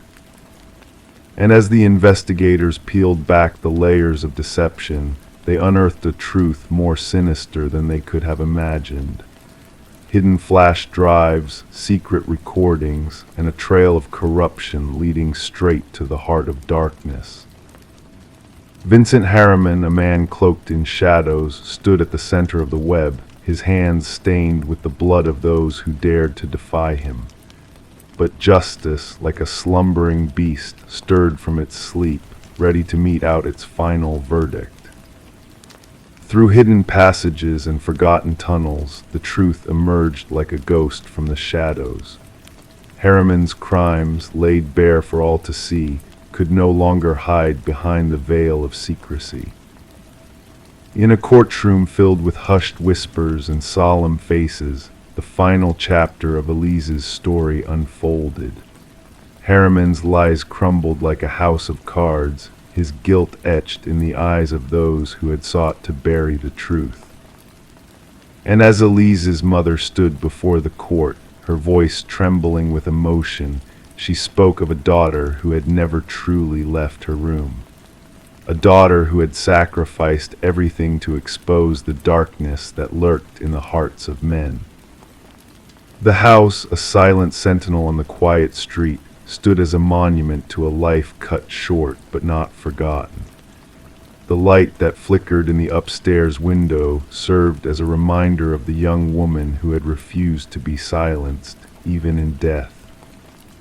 And so the house remained empty, a testament to the secrets it held within its walls. Locals whispered of a presence that lingered in the shadows, a ghostly figure that stood guard over the truth that had been uncovered. In the end, justice prevailed, not in the courtroom or in the whispers of the night, but in the unwavering spirit of a young woman who had dared to stand against the darkness. Elise Winters, a name etched in history, a beacon of light in a world consumed by shadows. Story 22. The old costume shop was in its final days, liquidating its stock of forgotten treasures. Among the relics, a woman discovered a mask on a dusty shelf, its delicate features both captivating and eerily lifelike. When she brought it to the cashier, a sense of unease flickered across his face as he muttered, "That's not ours." Perplexed, she searched for a tag to no avail, ultimately deciding to take the mask home with her. That night, a soft rustling sound stirred her from sleep. As she opened her eyes, she realized the mask was no longer resting on her dresser where she had left it. Instead, it sat ominously on her nightstand, its gaze fixed upon her. The woman known as Catherine Reed was later discovered by a concerned neighbor. The front door stood slightly ajar, allowing a stream of morning light to pierce the darkness within. What awaited the neighbor inside was a scene that would puzzle investigators for years to come. Catherine lay lifeless on the bedroom floor, the mysterious mask missing from sight. Detective Morgan arrived at the scene, where the shutter clicks of the forensics team echoed softly against the backdrop of whispered conversations. "No signs of forced entry," noted one officer, diligently jotting down observations. The detective, with a keen eye for detail, surveyed the room, absorbing every nuance. A partially open drawer, a lipstick-stained water glass on the nightstand, everything appeared ordinary, except for the tragedy that had befallen the woman who would never awaken. The medical examiner, with a solemn expression, examined Catherine's body. Cause of death unclear upon initial inspection. "No visible injuries, no evidence of a struggle," he remarked, pointing to her face frozen in a mask of terror. Kneeling beside her, the detective whispered, "Something frightened her to her core." Catherine, an art appraiser known for her meticulous nature and eye for authenticity, had led a quiet existence. Colleagues praised her ability to discern even the subtlest of discrepancies. She could spot a fake from a mile away, her boss attested during questioning, prompting the detective to ponder whether this gift had inadvertently led to her untimely demise. Reviewing security footage from the costume shop, a peculiar revelation unfolded. The cashier's genuine confusion over the mask led to a revelation the owner had never stocked such an item. A visit to the now vacant shop unveiled a disconcerting tale of items acquired from the estate sale of a deceased collector with a mysterious past. A breakthrough emerged when forensic analysis revealed microscopic fibers embedded in Catherine's fingertips. The lab technician explained that these fibers, a blend of human hair and an unidentified organic material, hinted at a sinister connection. Further research unveiled a series of similar deaths, each involving the acquisition of a peculiar mask and ending in a petrifying demise. A retired detective, well-versed in such cases, shared a chilling discovery, a journal hidden within Catherine's home, detailing her growing apprehension of being watched and the malevolent nature of the mask. The encrypted symbols within the masks hinted at a ritual of soul transference, a macabre tradition spanning centuries. As the investigation deepened, a grim truth emerged. Catherine's death resulted from a fatal cardiac episode induced by sheer terror. But what unseen horror could evoke such paralyzing fear? Surveillance footage from a neighboring house uncovered a chilling sight: a figure exiting Catherine's home, donned in a mask that mirrored her features but moved unnaturally, like a marionette pulled by invisible strings. The hunt for the missing mask led investigators to a vintage shop across the country, where it had already changed hands, its new owner shrouded in mystery. The case, shrouded in enigma, remains officially unsolved. The detective, haunted by Catherine's fate, safeguards her journal, a testament to a reality too bizarre for official accounts. In the stillness of night, she startles awake, sensing an unseen presence. Securing her surroundings, she pushes aside thoughts of the mask that continues its spectral journey, awaiting its next unwitting host in a cycle as ancient as time itself. The mask lingers in the shadows, biding its time until it finds a new bearer. And when that fateful moment arrives, another soul will awaken to a silent room, the empty gaze of the mask fixed upon them, a harbinger of the darkness that dwells within, eager to claim its next victim. Story 23. In the quiet of the night, a gentle flicker danced across the baby monitor's screen, like a fleeting shadow in the moonlight. The mother, nestled in her bed, stirred slightly at the anomaly but brushed it off as a mere glitch, a trick of technology.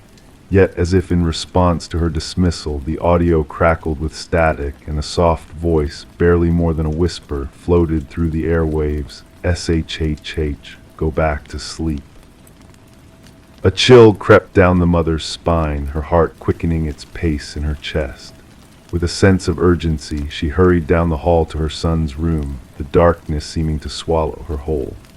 As she flung open the door, her eyes widened in horror to find the crib empty, the sheets undisturbed. The window remained closed, the door securely locked. The only discordant note in the room was the stuffed rabbit lying abandoned on the floor, its dark, unblinking eyes fixed on her like silent sentinels. In a frenzy of fear and disbelief, the mother's screams pierced the night, tearing through the veil of silence and reaching out to the world beyond her walls. The neighbors, roused from their slumber by her anguished cries, hastened to call for help, their voices trembling with concern. When the authorities arrived, they found the mother, Rebecca, cradling the stuffed rabbit to her chest, a haunted look in her eyes as she rocked back and forth on the nursery floor, lost in a nightmare made real. Her infant son, Samuel, had vanished without a trace, leaving behind a void that swallowed her whole. The investigation that followed was shrouded in mystery, a puzzle with missing pieces that refused to fit. No signs of forced entry marred the home, no alarms were triggered in the dead of night. The baby monitor footage, once a source of comfort, now held only shadows and whispers, a cryptic message from the unknown. Suspicion turned its gaze upon Rebecca, her grief-stricken facade masking a turbulent inner world. Her husband, Daniel, returned from his travels, his eyes clouded with confusion and sorrow. The threads of their marriage, frayed by the weight of loss and hidden truths, threatened to unravel completely. But then a glimmer of hope emerged from the darkness. Tiny fibers, unseen to the naked eye, clung to the nursery windowsill, a silent witness to the intrusion that had shattered their lives. A rare climbing rope, foreign to their home, hinted at a skilled trespasser who had scaled the walls of their sanctuary with ease. As the shadows deepened, new revelations came to light. Daniel's hands bore the calluses of a climber, his pastimes veiled in shadows of secrecy. A second family, a web of deceit spun from threads of betrayal, unfurled before the investigators' eyes. The truth, elusive and veiled in darkness, slowly unraveled like a tapestry of lies. The baby monitor, a silent witness to the night's events, held a key to the mystery that gripped them all. Digital whispers echoed through the corridors of time, leading them to a basement where a woman, Elaine, held a child who was not her own. The pieces fell into place with a dreadful clarity. Daniel's past, intertwined with Elaine's, painted a portrait of greed and desperation. Their plan, a sinister dance of shadows and deceit, had been orchestrated with chilling precision. In the hushed courtroom, the truth echoed like a thunderclap, shattering illusions and revealing the darkness that lurked beneath the surface. Daniel's cough, a telltale sign of his presence that fateful night, sealed his fate in the eyes of justice. As the trial drew to a close, the echoes of that whispered voice faded into the night, a haunting reminder of the fragility of innocence. Rebecca, scarred but resilient, gathered the shattered pieces of her life, finding solace in the arms of her son as they sought a new beginning far from the shadows of the past. And so the baby monitor stood silent, a sentinel of truth in a world of shadows and whispers. Its gaze unflinching, its secrets buried deep within its digital heart, a reminder of the night when darkness descended and a mother's worst fears came to life. Story 24. The worn envelope bore the marks of time, its edges tinged with a faded yellow hue, yet the postage stamp gleamed fresh as if it had only just embarked on its journey.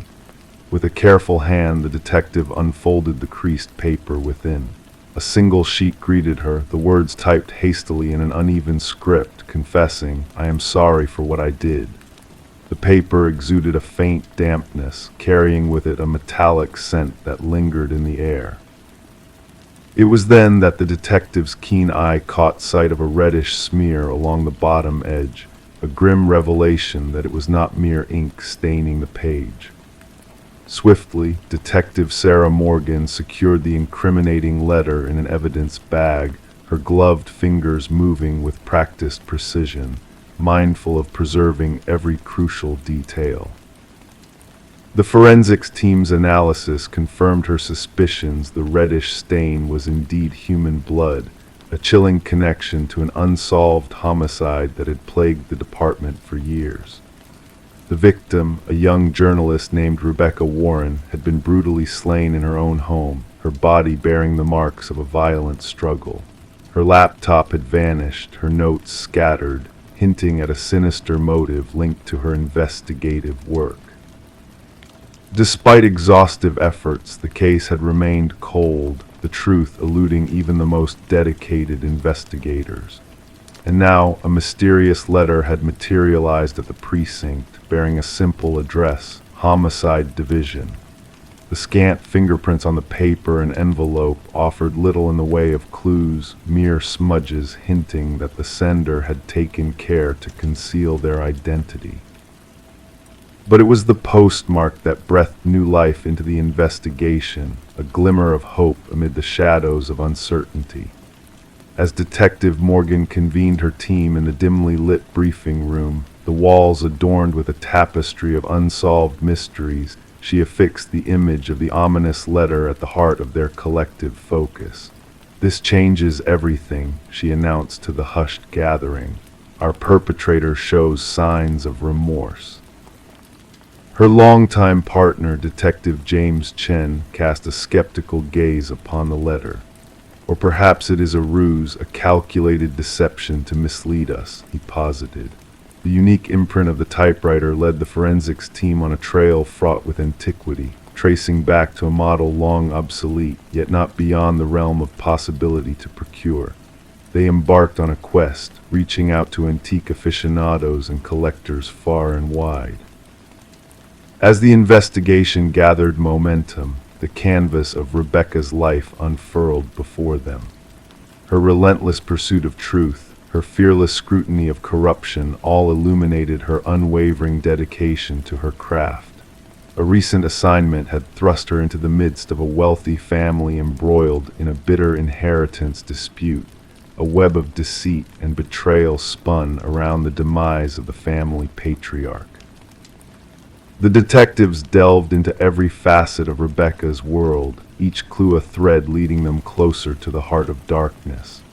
When they revisited Rebecca's boyfriend, Michael Barnes, a subtle shift in his demeanor did not escape their notice, the flicker of fear in his eyes, the tremor in his voice. Rebecca spoke of someone shadowing her, he confessed, his words heavy with regret. "I dismissed her fears as paranoia, blinded by my own disbelief. I should have listened."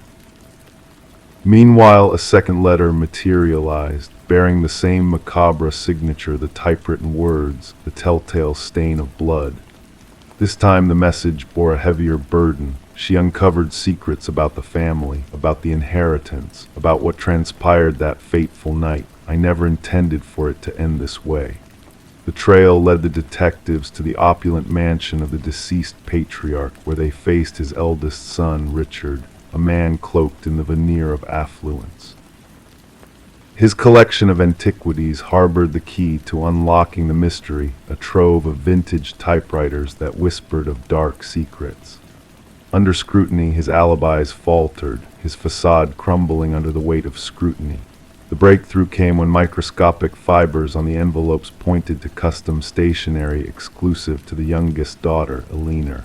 A revelation ensued. Richard had borrowed her stationery, a detail that unraveled the carefully constructed facade of innocence.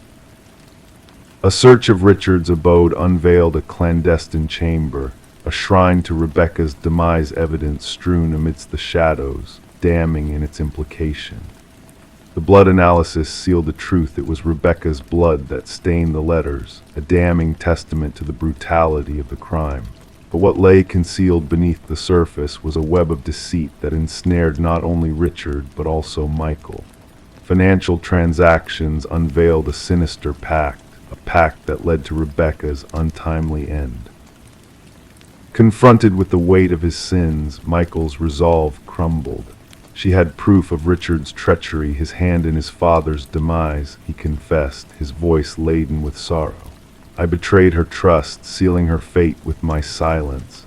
And as Elena stepped forward, bearing a damning recording, the final puzzle piece fell into place.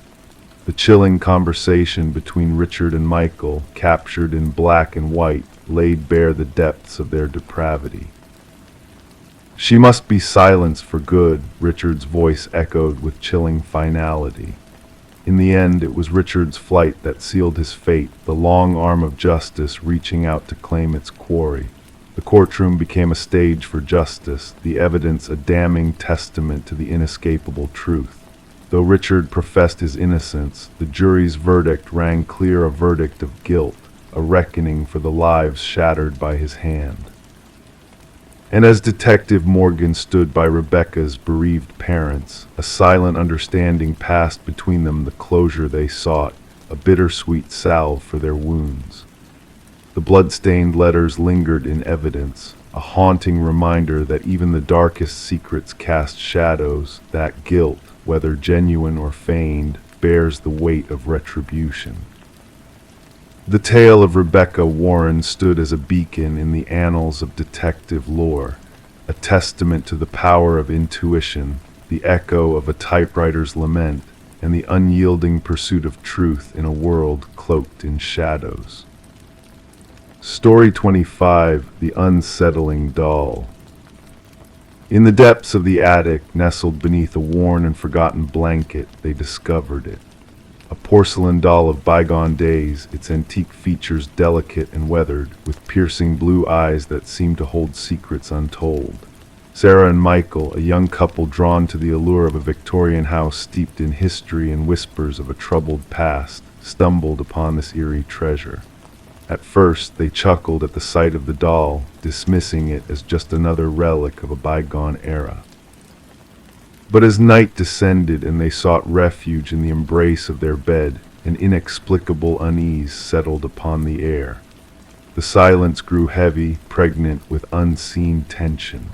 And when the first light of dawn filtered through the curtains, the doll was no longer confined to the attic's shadows. It sat solemnly at the foot of their bed, a silent sentinel in the waking world. In the wake of this disquieting discovery, Detective Rachel Winters was called to the scene a crisp autumn morning tinged with foreboding. The master bedroom revealed a chilling tableau. The female victim, her body contorted in an unnatural pose, eyes wide in a frozen mask of terror. Nearby, the male victim lay as if in desperate flight, his final moments captured in the stark stillness of death. The investigation unfolded with a sense of mounting dread. The meticulous arrangement of the victims, the absence of any struggle or forced entry, each detail whispered of a sinister design. Detective Winters, her voice hushed as she chronicled the scene, likened the female victim to a doll plucked from its display case, a macabre puppet in a tragic play. Interviews with neighbors unveiled eerie accounts, a shadow glimpsed where no living soul should be, a spectral laughter haunting the empty halls at night. Forensic teams combed the house, uncovering traces of antique fabrics, whispers of a past long forgotten. Yet amid the dust and silence, no trace of an intruder lingered, no fingerprints, no DNA, no tangible presence to explain the inexplicable.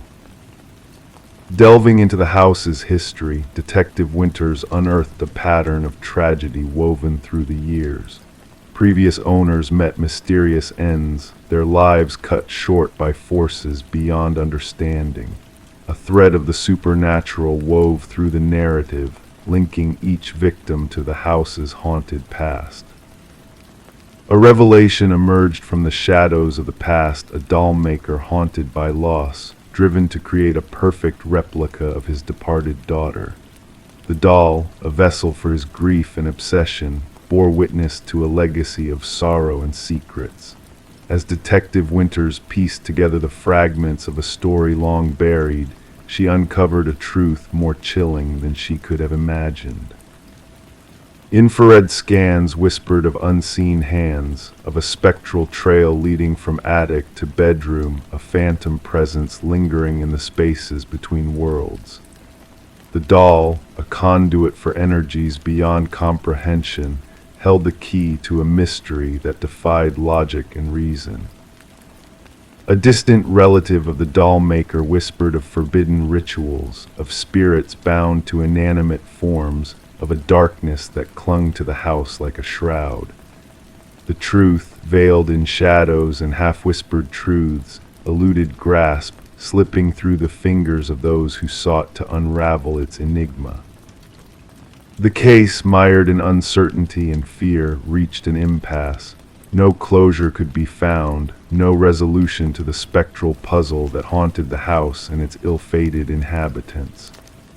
Detective Winters, her gaze haunted by the specter of the doll, made a fateful decision to keep the doll as evidence, a silent witness to the horrors that lurked within the walls of the house.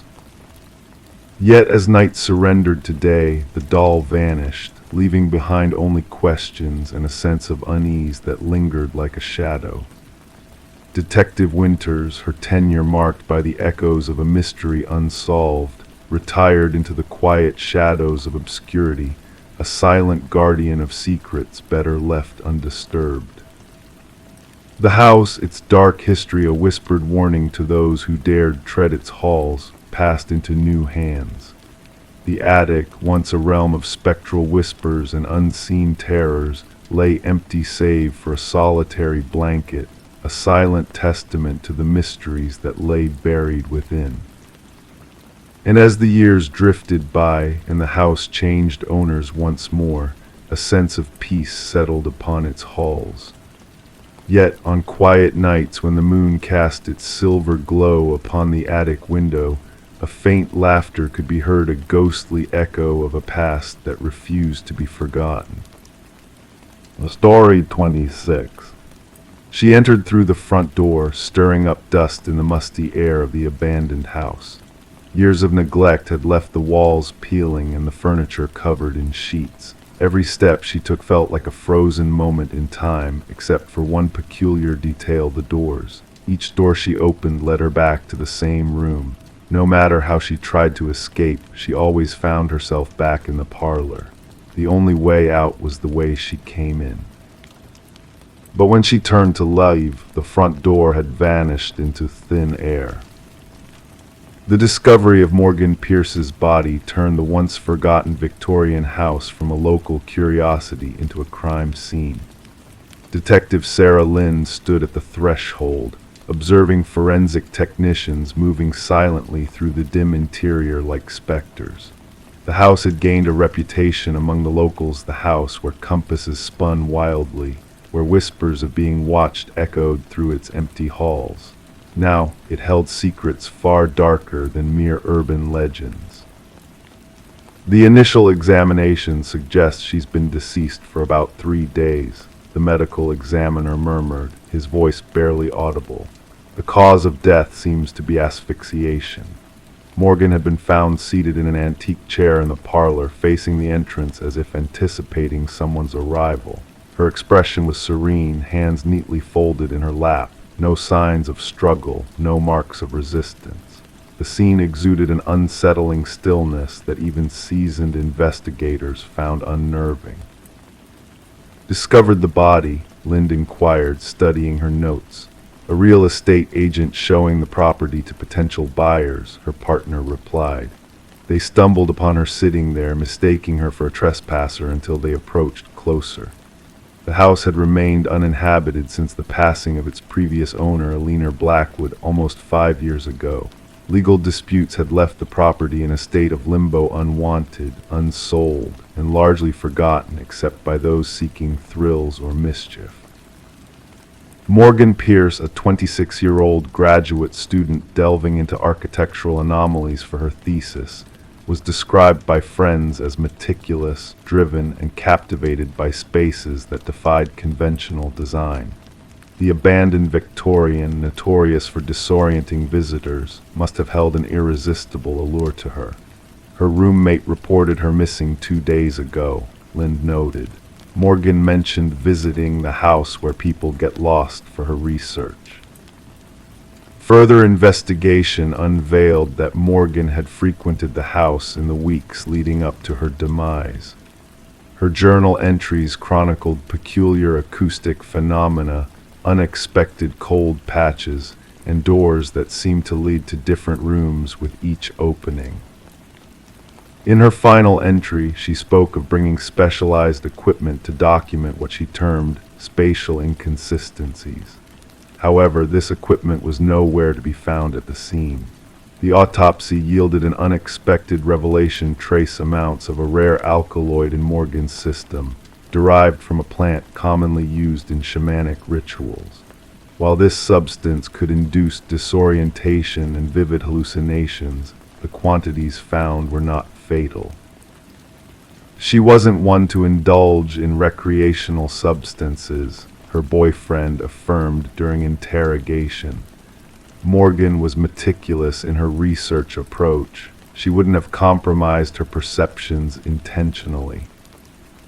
Deleted messages retrieved from Morgan's phone during digital forensics revealed fragments of conversations with an individual who shared her fascination with the house, an individual claiming to comprehend its enigmatic nature. The exchanges grew increasingly intimate and cryptic. The house retains its memories, one message hinted. It yearns for someone to understand. The investigation eventually led detectives to Adam Reeves, an architectural historian who had been in correspondence with Morgan. His expertise in rare spatial phenomena had captivated her interest, evolving their professional relationship into something more personal. When questioned, Reeves appeared genuinely distraught by Morgan's untimely demise. The house carries a reputation, he elucidated. The original architect incorporated optical illusions and false perspectives to bewilder and confuse. Morgan believed there was a deeper layer to it, something transcending mere architectural tricks. Despite Reeves having an alibi for the estimated time of Morgan's passing, confirmed by security footage of him lecturing at a university symposium hours away, the case took an unexpected turn. A breakthrough emerged from an unexpected source: Eleanor Blackwood's grandson, presently residing overseas. Contacted by investigators, he divulged a long-standing family secret shrouded in generations of silence. My grandmother wasn't the sole Blackwood to perish within that house, he disclosed. Others met their demise there as well, always discovered in the parlor, always appearing at peace. The family referred to it as the claiming. He provided investigators with journals spanning decades, chronicling deaths initially attributed to heart failure or stroke. The pattern was unmistakable: individuals spending prolonged periods in the house invariably succumbed to what the family euphemistically labeled the influence. A subsequent search of the property unveiled a concealed compartment behind the parlor's fireplace. Inside, investigators stumbled upon Morgan's missing equipment and an intriguing discovery. A small chamber housed artifacts from various indigenous cultures, arranged meticulously in a geometric formation. At its core sat a weathered figurine, its features smoothed by ages of handling. Analysis identified the figurine as depicting a deity linked to liminal spaces, thresholds between realms. Residues on the artifacts matched the alkaloid detected in Morgan's system. The case took a chilling turn when dust pattern analysis within the house indicated the presence of another individual at the time of Morgan's demise. Partial fingerprints unrelated to Morgan or any documented visitors were lifted from doorknobs throughout the residence.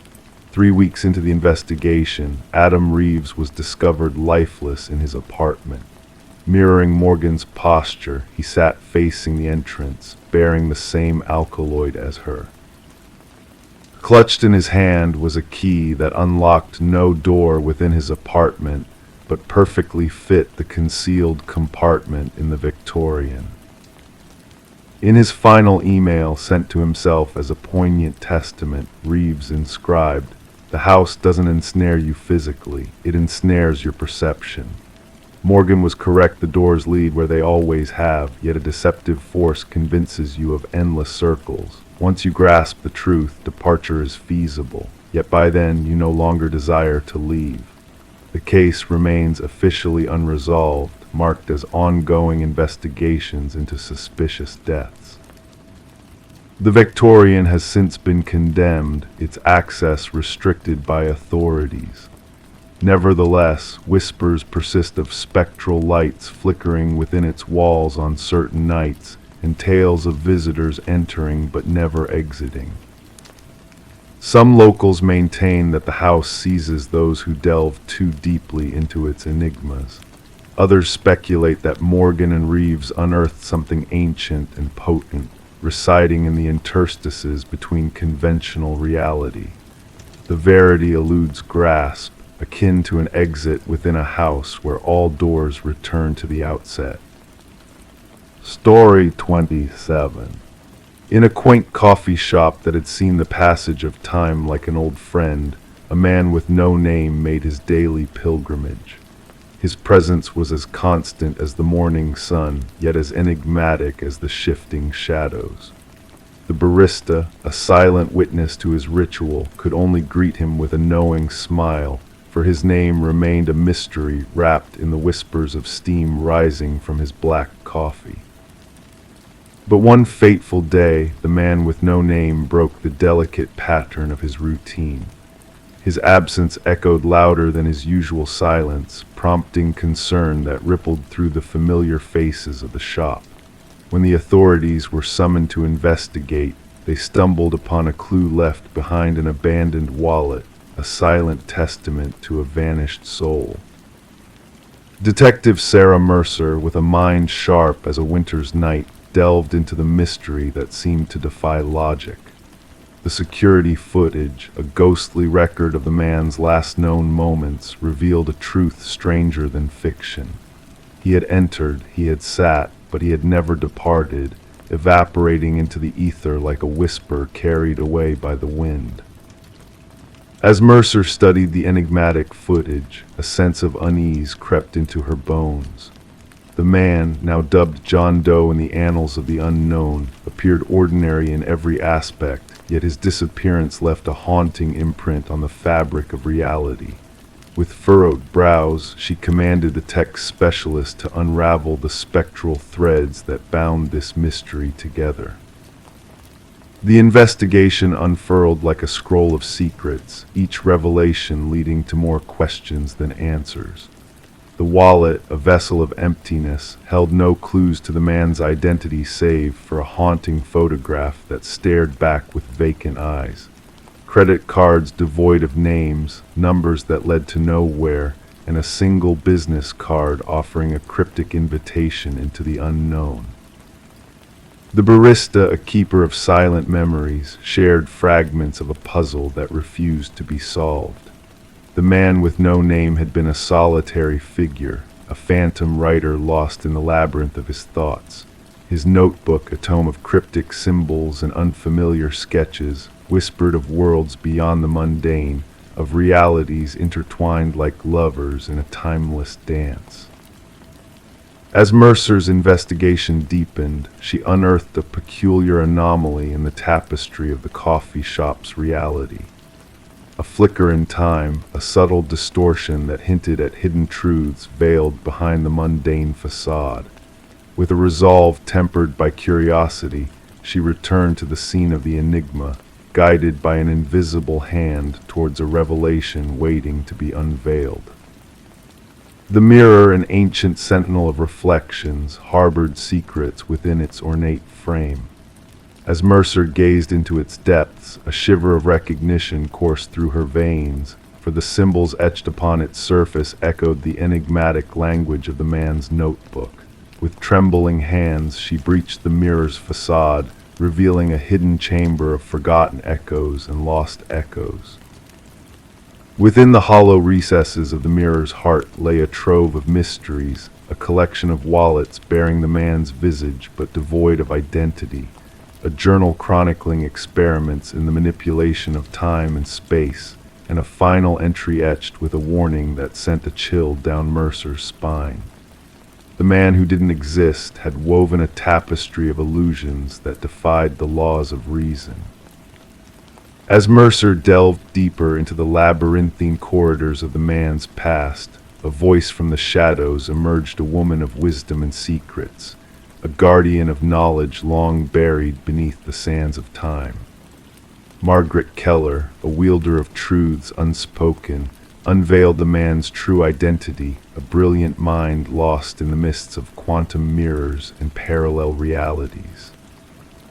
The man with no name, Daniel Weston, a seeker of truths beyond the veil of existence, had dared to pierce the fabric of reality itself, to traverse the boundaries between worlds in search of answers that lay beyond mortal comprehension. His disappearance, a testament to the fragility of human understanding, left a void in the tapestry of the known. As Mercer pieced together the fragments of Weston's shattered existence, a revelation unfolded like a flower blooming in the dead of winter. The man who didn't exist had found a way to transcend the confines of his own reality, to exist in multiple planes simultaneously, a ghostly echo of a soul adrift in the currents of time. And so, the case of the man who didn't exist remained a mystery shrouded in the mists of the unknown, a tale whispered in the hushed tones of late-night storytellers. The coffee shop, a witness to the enigma of a vanished soul, closed its doors, leaving behind only echoes of a presence that lingered like a half-remembered dream. Mercer, haunted by the specter of a mind lost to the depths of the unknown, retired from the force, a silent guardian of secrets untold. And in the quiet hours of the night, neighbors would glimpse her form, hunched over a notebook that mirrored the enigmatic scribblings of a lost soul, her gaze fixed on a fragment of a mirror that shimmered with the echoes of a reality long forgotten.